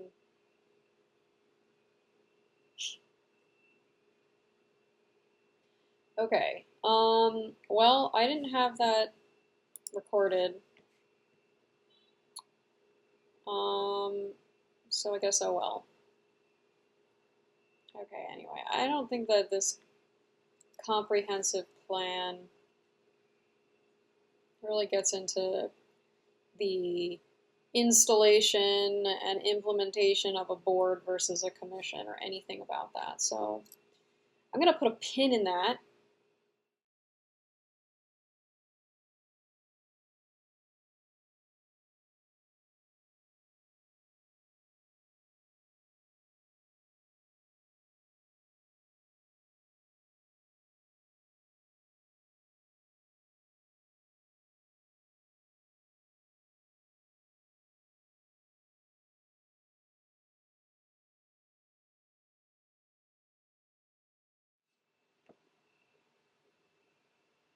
Okay, there shall be a city planning commission appointed by the mayor. The mayor may remove any member of the commission for misconduct, incompetency, or neglect of duty. The planning commission is hereby authorized and empowered to examine any and all subdivisions and developments within this municipality, making such changes in streets, etc., that it deems best for the public health, safety, and general welfare, where in its judgment such changes may be effected without working undue hardship upon the individual person. Interesting. The Commission shall also have the power to enact a set of rules and regulations which, in its opinion and experience, it shall deem proper for the administration of the Commission. Yeah, see, it's really bizarre to me because the rules and regulations, the Commission shall be entitled to the advice of the Corporation Council. But the Corporation Council was who drafted the memorandum to repeal the Planning Commission, seemingly as representing the mayor's administration, the mayor's office, if you will, against the commission. I've asked this to myself before, but the Corporation Council, who does the Corporation Council legally represent? Is it the mayor's office? Like the mayor's administration? Is it the mayor? Is it all the governing bodies of the municipality? Is it the citizenry of the municipality? Because it seems like there's a conflict of interest here. Yeah, with the advice and consent of the commission, the city council shall adopt rules and regulations governing the subdivision of land. Shall. It is intended by this article to grant to the City Planning Commission the powers necessary for guiding and accomplishing a coordinated, adjusted, and harmonious development of the city, which will, in accordance with present and future needs, best promote health, safety, and the general welfare, as well as efficiency and economy in the progress of development.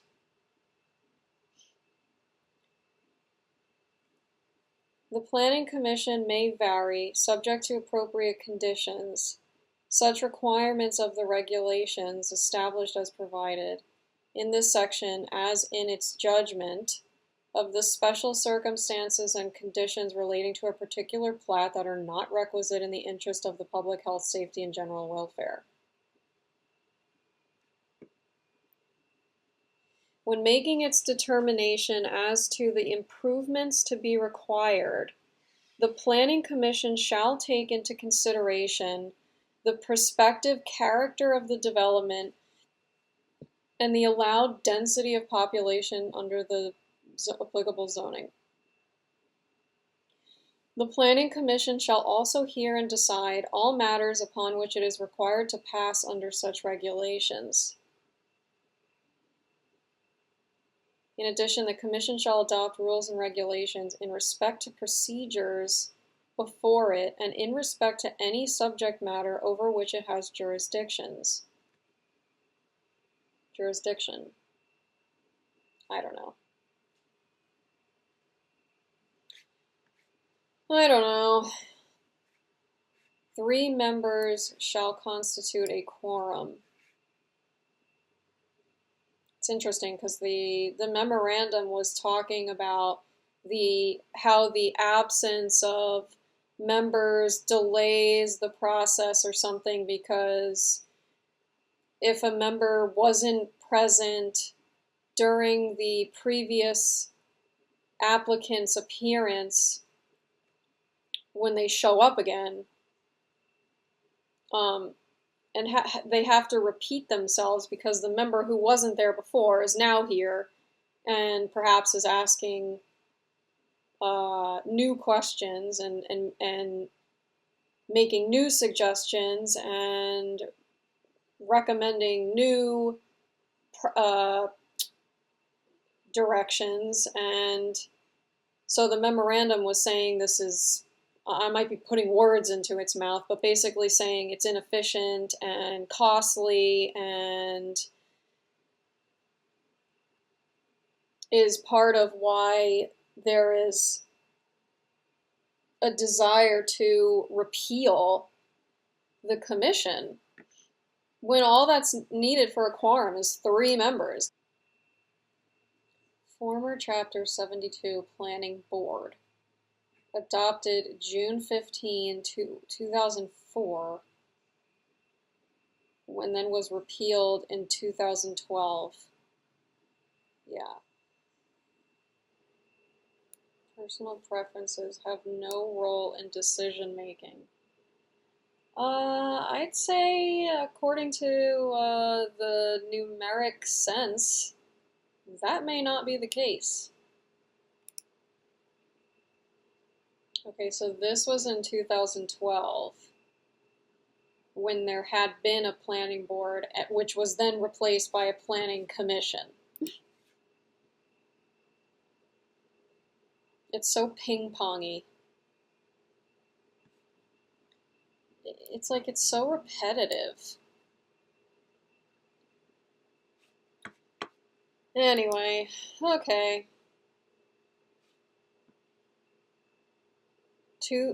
I don't know when it was created prior to 2004, but it seems to me like there had been in place a planning commission up until 2004 in Troy. Excuse me. And then the mayor at the time repealed that commission and replaced it with a board. So then there was a planning board in 2004, all the way through to 2012, when the mayor at that time then repealed the board and replaced it again with the commission. So the planning commission that is currently in place has been there since 2012, has been operating, if you will, since 2012. So now, again, there is this proposal to repeal the commission with the replacement of a board. It's still not clear to me how the duties are structured differently in a board as opposed to a commission. It seems like perhaps those terms are used rather interchangeably, but it seems also that there are some legal implications to a board as opposed to a commission.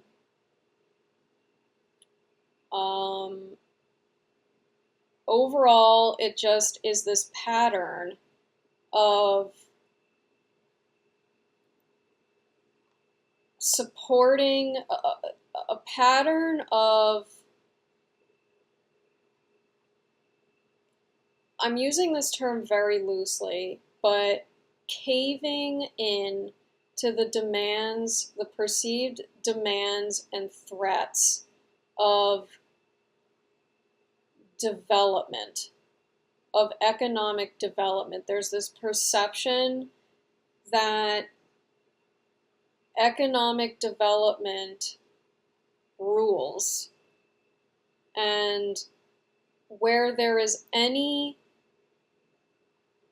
burden, if you will, added pressure perhaps, added costs, added time onto the projects for these development agencies or these development companies and whoever else is involved on that end, any added pressure, that pressure is put onto the administration, is put onto the city and the citizenry as a threat.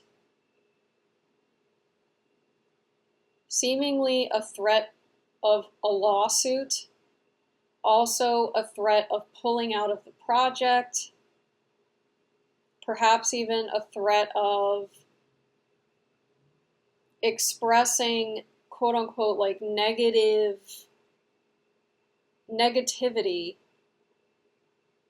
in connection with the city, in connection with partnering with the city, in connection with development overall within the city.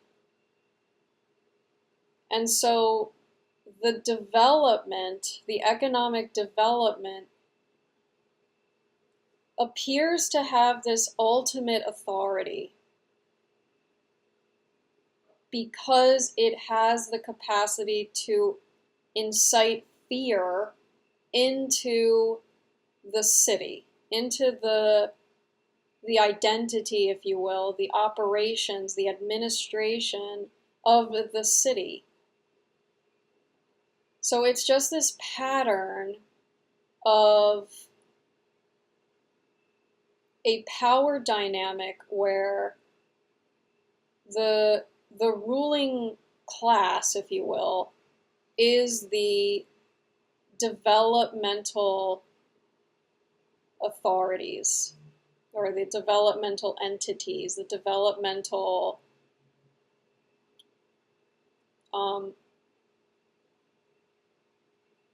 life force. And it causes such a pressure that there is this internal conflict. I don't know, there's this pattern. And I wonder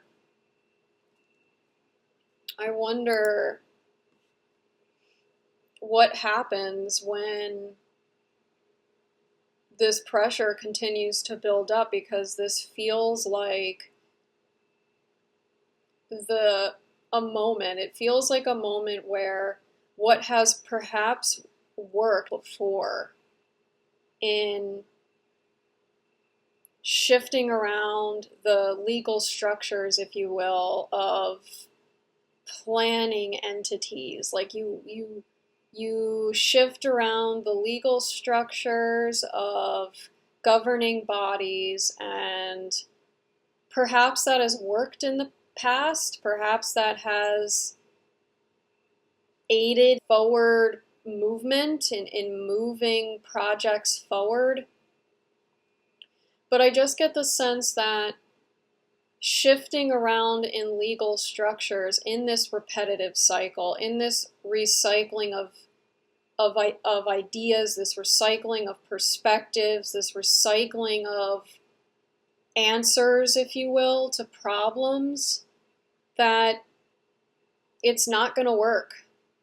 It's not going to, quote unquote, result in a perceived solution and resolution. It's something, it feels like something bigger is going on here. And that force is not going to align with this continuance of just shifting around in legal structures every several years. So it's interesting. It feels a bit... I was noticing this last night, that there was this wave that I felt, and this was like midnight. I woke up and it was like midnight, and I felt wide awake, and I also felt like there was this wave of energy, almost as though it was outside of myself, just in how it was being sensed. But it felt like there was this wave of, and the best way I could describe it, if you will, at the time, was as though it was a wave of this panic attack. It was a panic attack, sort of existential crisis, almost, and this is going to sound really extreme, but it almost felt as though being confronted face to face with death. And that sort of moment of realizing that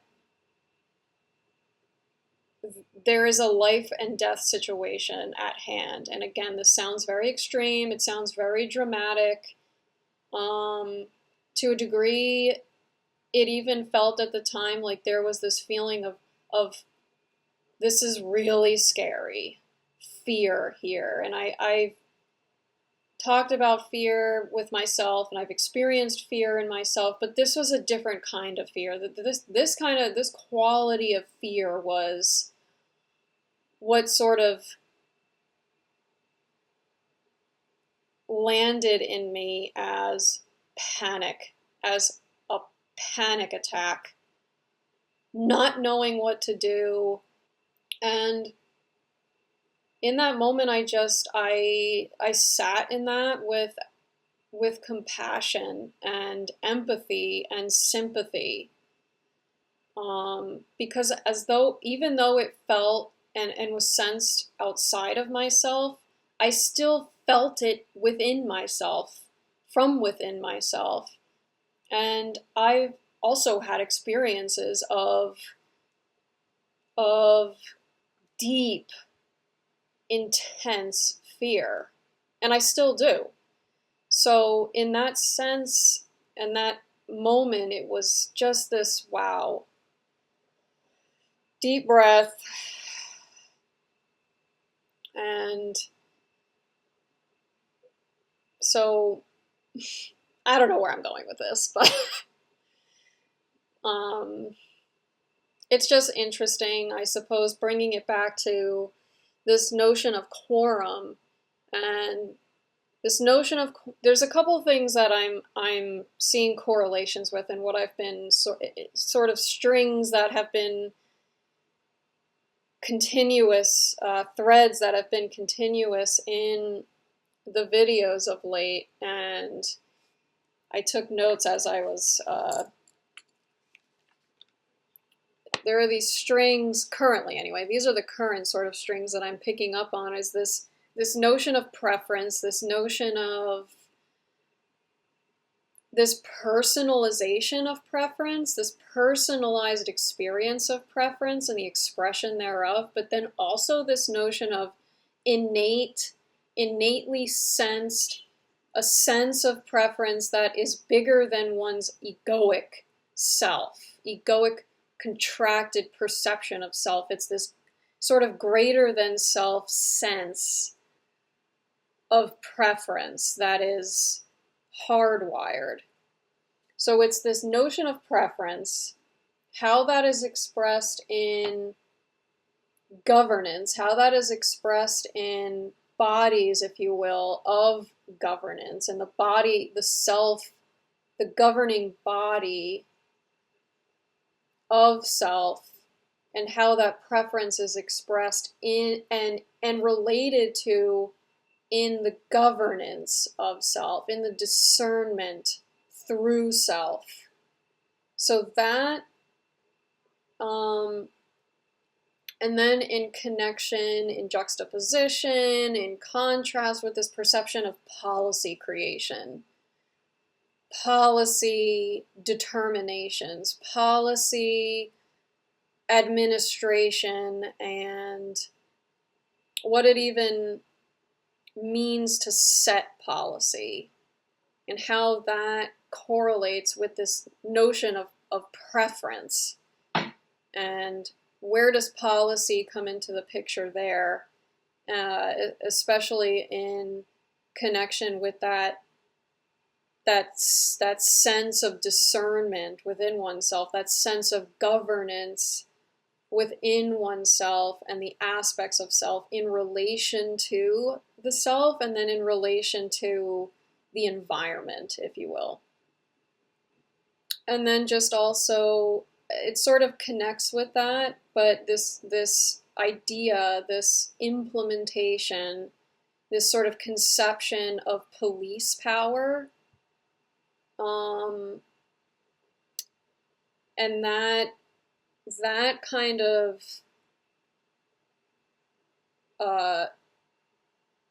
birthed, if you will, from the idea of policy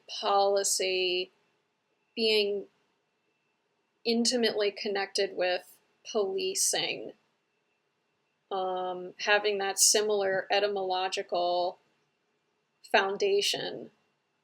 And so where there may be connections there, how police power, how we have traditional, sort of standardly in the modern United States culture, interpreted police power within a locality, within a state, how that expresses, and then therefore how does that express within the self? How does that express through the self?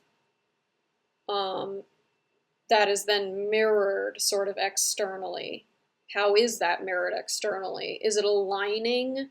And where does it not feel in alignment? Where is there an invitation for further exploration into where it may feel like there is a discordance? Because it perhaps is through that discordance, that chaos, if you will, that perception of chaos, that experience of chaos, that something new is coming forth, it is emerging. So that emergence, that activation, that threshold, that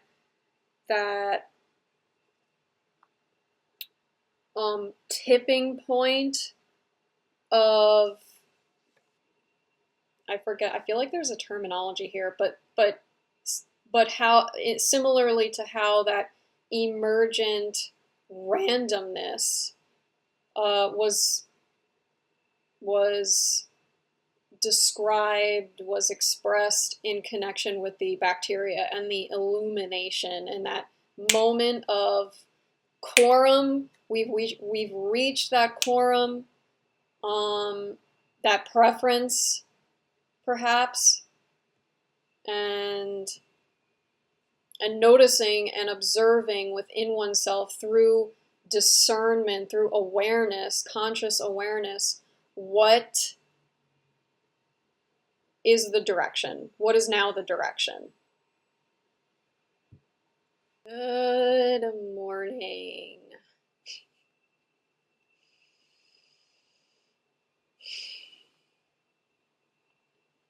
So this is now a couple days after the last recording that I did. I believe the last recording was July 12th, if I'm not mistaken. It's now July 15th, so there's been a couple days quite eventful, to say the least, and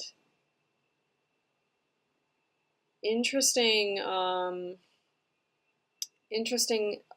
things appearing to happen, both locally, globally, and internally. So, since the last recording, I have read the record article about this meeting at the City Council regarding the repeal of the Planning Commission and replacing it with the Planning Board.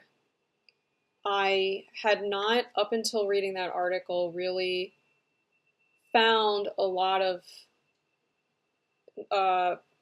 media coverage on that particular meeting. And so I was really, at the time, looking forward to reading the record article about it. And I glimpsed the article. I have not fully focused on reading it in depth yet. However, from what I have glimpsed of it, it made mention of an approval at the City Council meeting of an aspect of this repeal and replacement. And when I read that, or when I glimpsed it, I was immediately sort of struck because at the time, my understanding was that the proposal to repeal Chapter 71 of the Code and replace it with a Chapter 72 was just for sort of informational purposes. There was not an intention at that meeting to approve or disapprove anything formally. And so when I glimpsed that something had been approved, that took me back. And I realized at that point that at that meeting, there had not only been a proposal to repeal Chapter 71, but there was a proposed, I believe, resolution to adopt a Chapter 72, a proposed Chapter 72, and that was included in the agenda for that meeting. I didn't realize that when looking at the agenda. Perhaps I suppose I too quickly assumed that the predominant, if not only, aspect of that, the repeal and replacement, that the only thing being discussed in that meeting was the repeal. So I suppose I too quickly glanced over the agenda, not consciously realizing that there was more to it, that there was more being proposed at that time. So I went back to the agenda and I've pulled up the proposed Chapter 72, which was passed in the previous meeting. Now, also about this previous meeting, something was going on with the mic. I may have mentioned that. I don't consciously recall if I did or didn't, but something was going on with the sound quality in that meeting, and over Zoom, which was how I was watching it live, it was very difficult to hear any of the discussion. And so that was part of why I was so looking forward to the record article, because I was curious whether there would be more insight provided into what was actually said, quoting what was said in that meeting. I have the article here to more wholly and fully intentionally dive into it, and the repeal and the replacement information. Now, I also just want to quickly caveat here, or perhaps just side note this with an asterisk, that the energy I feel today is quite dark. It feels like it's all around, and it does feel a bit distracting. It feels a bit challenging in feeling motivated and feeling at peace. So the intention is to be as transparent as possible, and as much as I have a desire to explore more this particular local event and occurrence, I also am mindful and conscious of the energy that is very pervasive right now, and it is strong, very strong, and it is an energy that kind of feels like it's something that's sitting over here and it's taunting me. It feels like it's this taunting energy that desperately wants to try and get my attention, but trying to get my attention in a way that is appearing a bit playful, appearing a bit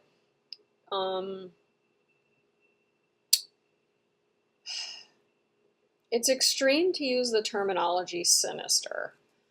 However, it does feel manipulative in a quality that is intending to take advantage of the openness that I embody, that I am intending to embody. And so it's this simultaneous intentionality of openness, embodying openness, and yet simultaneously there is this, what I'm intending to get at is just that the energetic landscape that I feel like I'm sitting in right now, and it feels pervasive in a collective sense. But in saying that, I feel it very acutely, as though it's as though it's in the room with me, and the intention is not to ignore it, and the intention is not to reject it. It's to acknowledge it, to acknowledge that it exists, to acknowledge that it's being felt, and to just allow it to exist, as challenging as that is. It's okay. So let's dive into this. Now, I also want to quickly say that the screen recording, I have not prior to this point experienced such difficulty and challenge in saving the screen recordings. I don't quite consciously understand and know why that's happening. So in saying that, at the outset, we shall see towards the end whether the screen actually records. So we'll see. Here we go.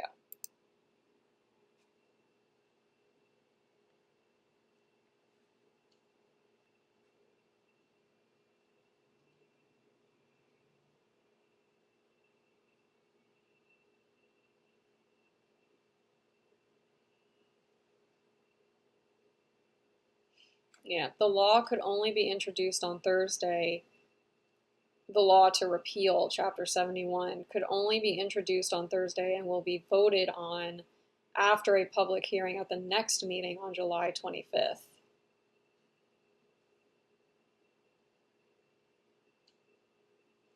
I don't understand this. The commissioners said the position is not a political one, but Mantello on Friday disagreed, saying that it is a political appointment simply by its nature.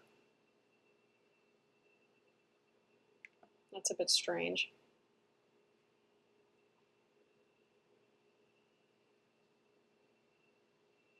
However, she said she does not care about party alignment and will only be focused on qualifications. So it's a political appointment because it's an appointment within a governing body. So a governing body inherently by its nature is political. If it was political, I would have done it January 2nd. Is it political or it's not political? So it's inherently political, but your intention of restructuring is not political, I suppose.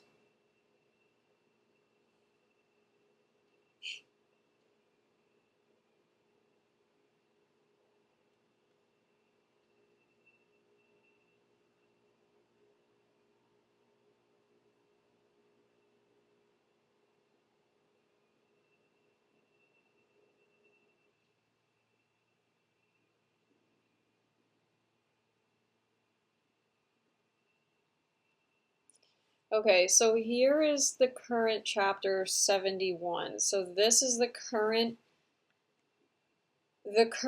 code followed by establishing and followed by the Planning Commission. So here, adopted by the City Council February 2nd, 2012, prior to which there had been a planning board. So over here, this is the Troy Council meeting from this past Thursday. This is what I had referenced in a prior recording, the repeal of it, and I had not noticed down here this ordinance, this proposed ordinance adding chapter 72, the planning board.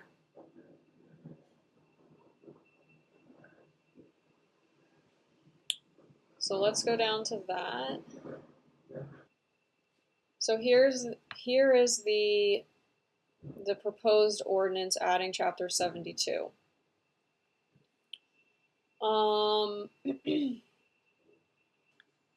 So it's interesting how in the Planning Commission establishment clause or code, the mayor may remove any member of the commission for misconduct, incompetency, or neglect of duty, whereas in the proposed planning board code, the mayor may remove any member of the board for cause.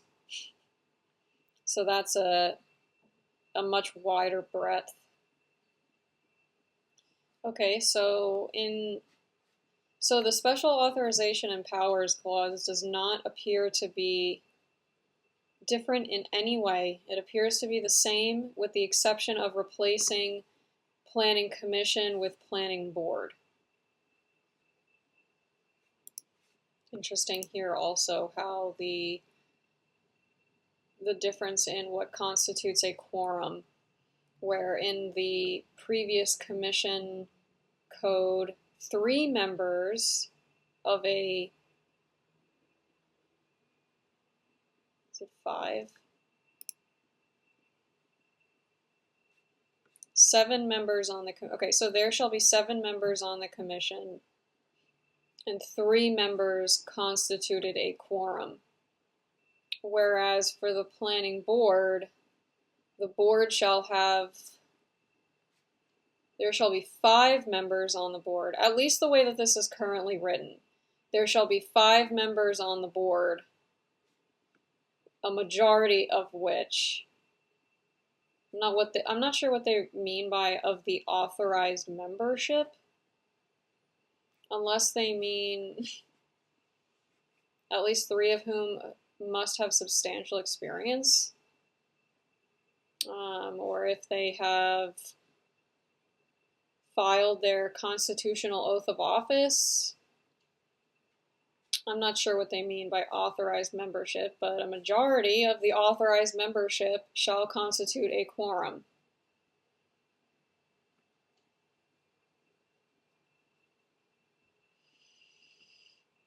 Authorized membership is also not defined, nor is membership, so I don't know what their intention is with that language. Okay, so the removal of members from the Planning Commission, here it says, any member may be removed by the mayor for cause. Whereas up above it had specified the mayor may remove any member of the commission for misconduct, incompetency, or neglect of duty. So it's a bit more narrow than for cause, although for cause is inclusive of perhaps misconduct, incompetency, and neglect of duty. For cause perhaps acting as more of an umbrella term. And so over on the planning board code, it's interesting here because it goes into way more depth. So removal for members, whereas originally it had just said the mayor may remove any member of the board for cause. It further goes on to say any member of the board may be removed by the mayor after public hearing for cause, including but not limited to misconduct, incompetence, failure to attend 2 or more consecutively scheduled meetings, failure to attend meetings,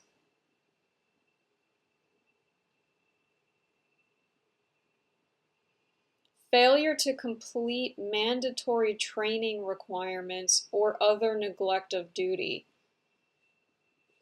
This failure to attend meetings. It feels like this is included in here because of what was stated in the city council's memorandum regarding how the quote-unquote failure to attend a meeting by a commissioner has increased the inefficiency, if you will, of the board, the commission's review of applications, that the mayor may remove a board member for failure to attend meetings. Seems to me to speak to that directly. And it just feels like such micromanagement in a quality that feels very dictatorship. I mean, that's like really sticking out to me. That feeling, the feeling that I'm getting from that is so overly controlling. I mean, I know it says attend meetings, and meetings is plural here, so it's not saying failure to attend one meeting. I can understand the desire to more efficiently, if you will, and easily have that authority granted to the mayor. So should it be something that the mayor determines to be appropriate, if you will, at that time, then the mayor will step in and be able to utilize this code language to enforce that authority. And oftentimes a mayor will say, well, I don't plan on utilizing that enforcement ability unless I absolutely feel like it's necessary. There's just something about it. The intention here is not to complain. It's not to label it and define it as right, wrong, bad, good. I will say, however, that there is something about it, the quality of it feels very controlling. And I recognize that this is just neutral language. And I think this is the thing about code. This is the thing about statutes and regulations and textual interpretation. Literal textual interpretation. What had been coming up in regard to reflecting on the Supreme Court opinions and biblical interpretation. It's literal textual interpretation that, taken alone and looked through alone,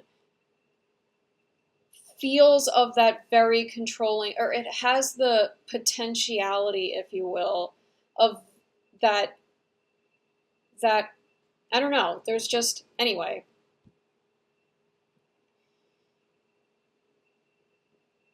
I wonder how often is it that the mayor and the mayor's administration, if you will, interprets these codes and even interprets the environment, the situation, the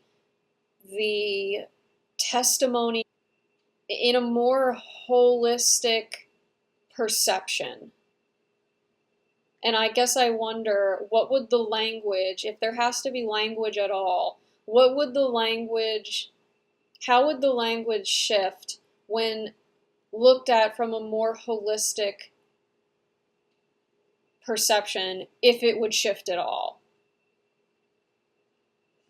It is similar in all material respects.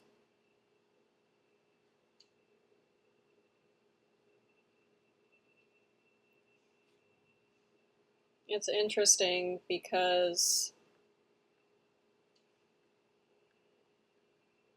I mean, the ways in which it is different, other than a commission versus, if you will, a board, is not only really the membership. So with the Planning Commission, it's 7 members, whereas with the Planning Board, there's 5 members. So the main differences, other than the title of commission and the title of board, is that the commission had 7 members, whereas the board has 5. With the commission, 3 members constituted a quorum, whereas with the board, a majority constitutes a quorum. So a majority of 5, I suppose, still theoretically is standardly 3. And then really the other main difference is how the mayor may remove members. I don't know the process to engage in that removal. When thinking about the process for removal based on any of these causes, it's probably easier to some degree for the mayor to just repeal the entire body, the entire code, and replace it with a new one. So it just seems like this process of repealing and replacing the commission with a board is predominantly a bypassing of the sort of statutory requirement that the mayor remove commission members for cause, which is to a degree ironic because in the memorandum there is essentially an argument of removal for cause by arguing inefficiency and dysfunctionality and giving specific generalized reasons for why this proposal is being brought in this moment. And so there is this sort of, not under the radar, but it's an overgeneralized, easy, if you will, convenient sort of way to bypass the system, to sort of bypass the statutory structuring and revamp it, create a whole new structure where you don't have to go through this process of perhaps a process of more evidentiary justification, more evidentiary proof, if you will, of cause, without substance backing up the claims being made. So you're in essence claiming what the statute is requiring that you claim, but you're bypassing the mechanism in it to protect, to insulate, to really insulate the the planning commission from an overbearing authority that, at a whim, this infiltration of the will of the governing administration, in a way for personal profit, if you will, for personal advantage, under the guise of their police power, of sort of protecting the public safety, health, and welfare. Creating a whole new structure that really isn't that different. It really is not that different, with the exception of the structure of the membership and the mechanism by which the mayor can remove members. Otherwise, the substance of the duties, if you will, and responsibilities and obligations and jurisdiction of the planning body is essentially the same. It's essentially the same. So it's so interesting to me what appears to be happening here in terms of bypass and bypassing under the guise of what's best for the city. Is it?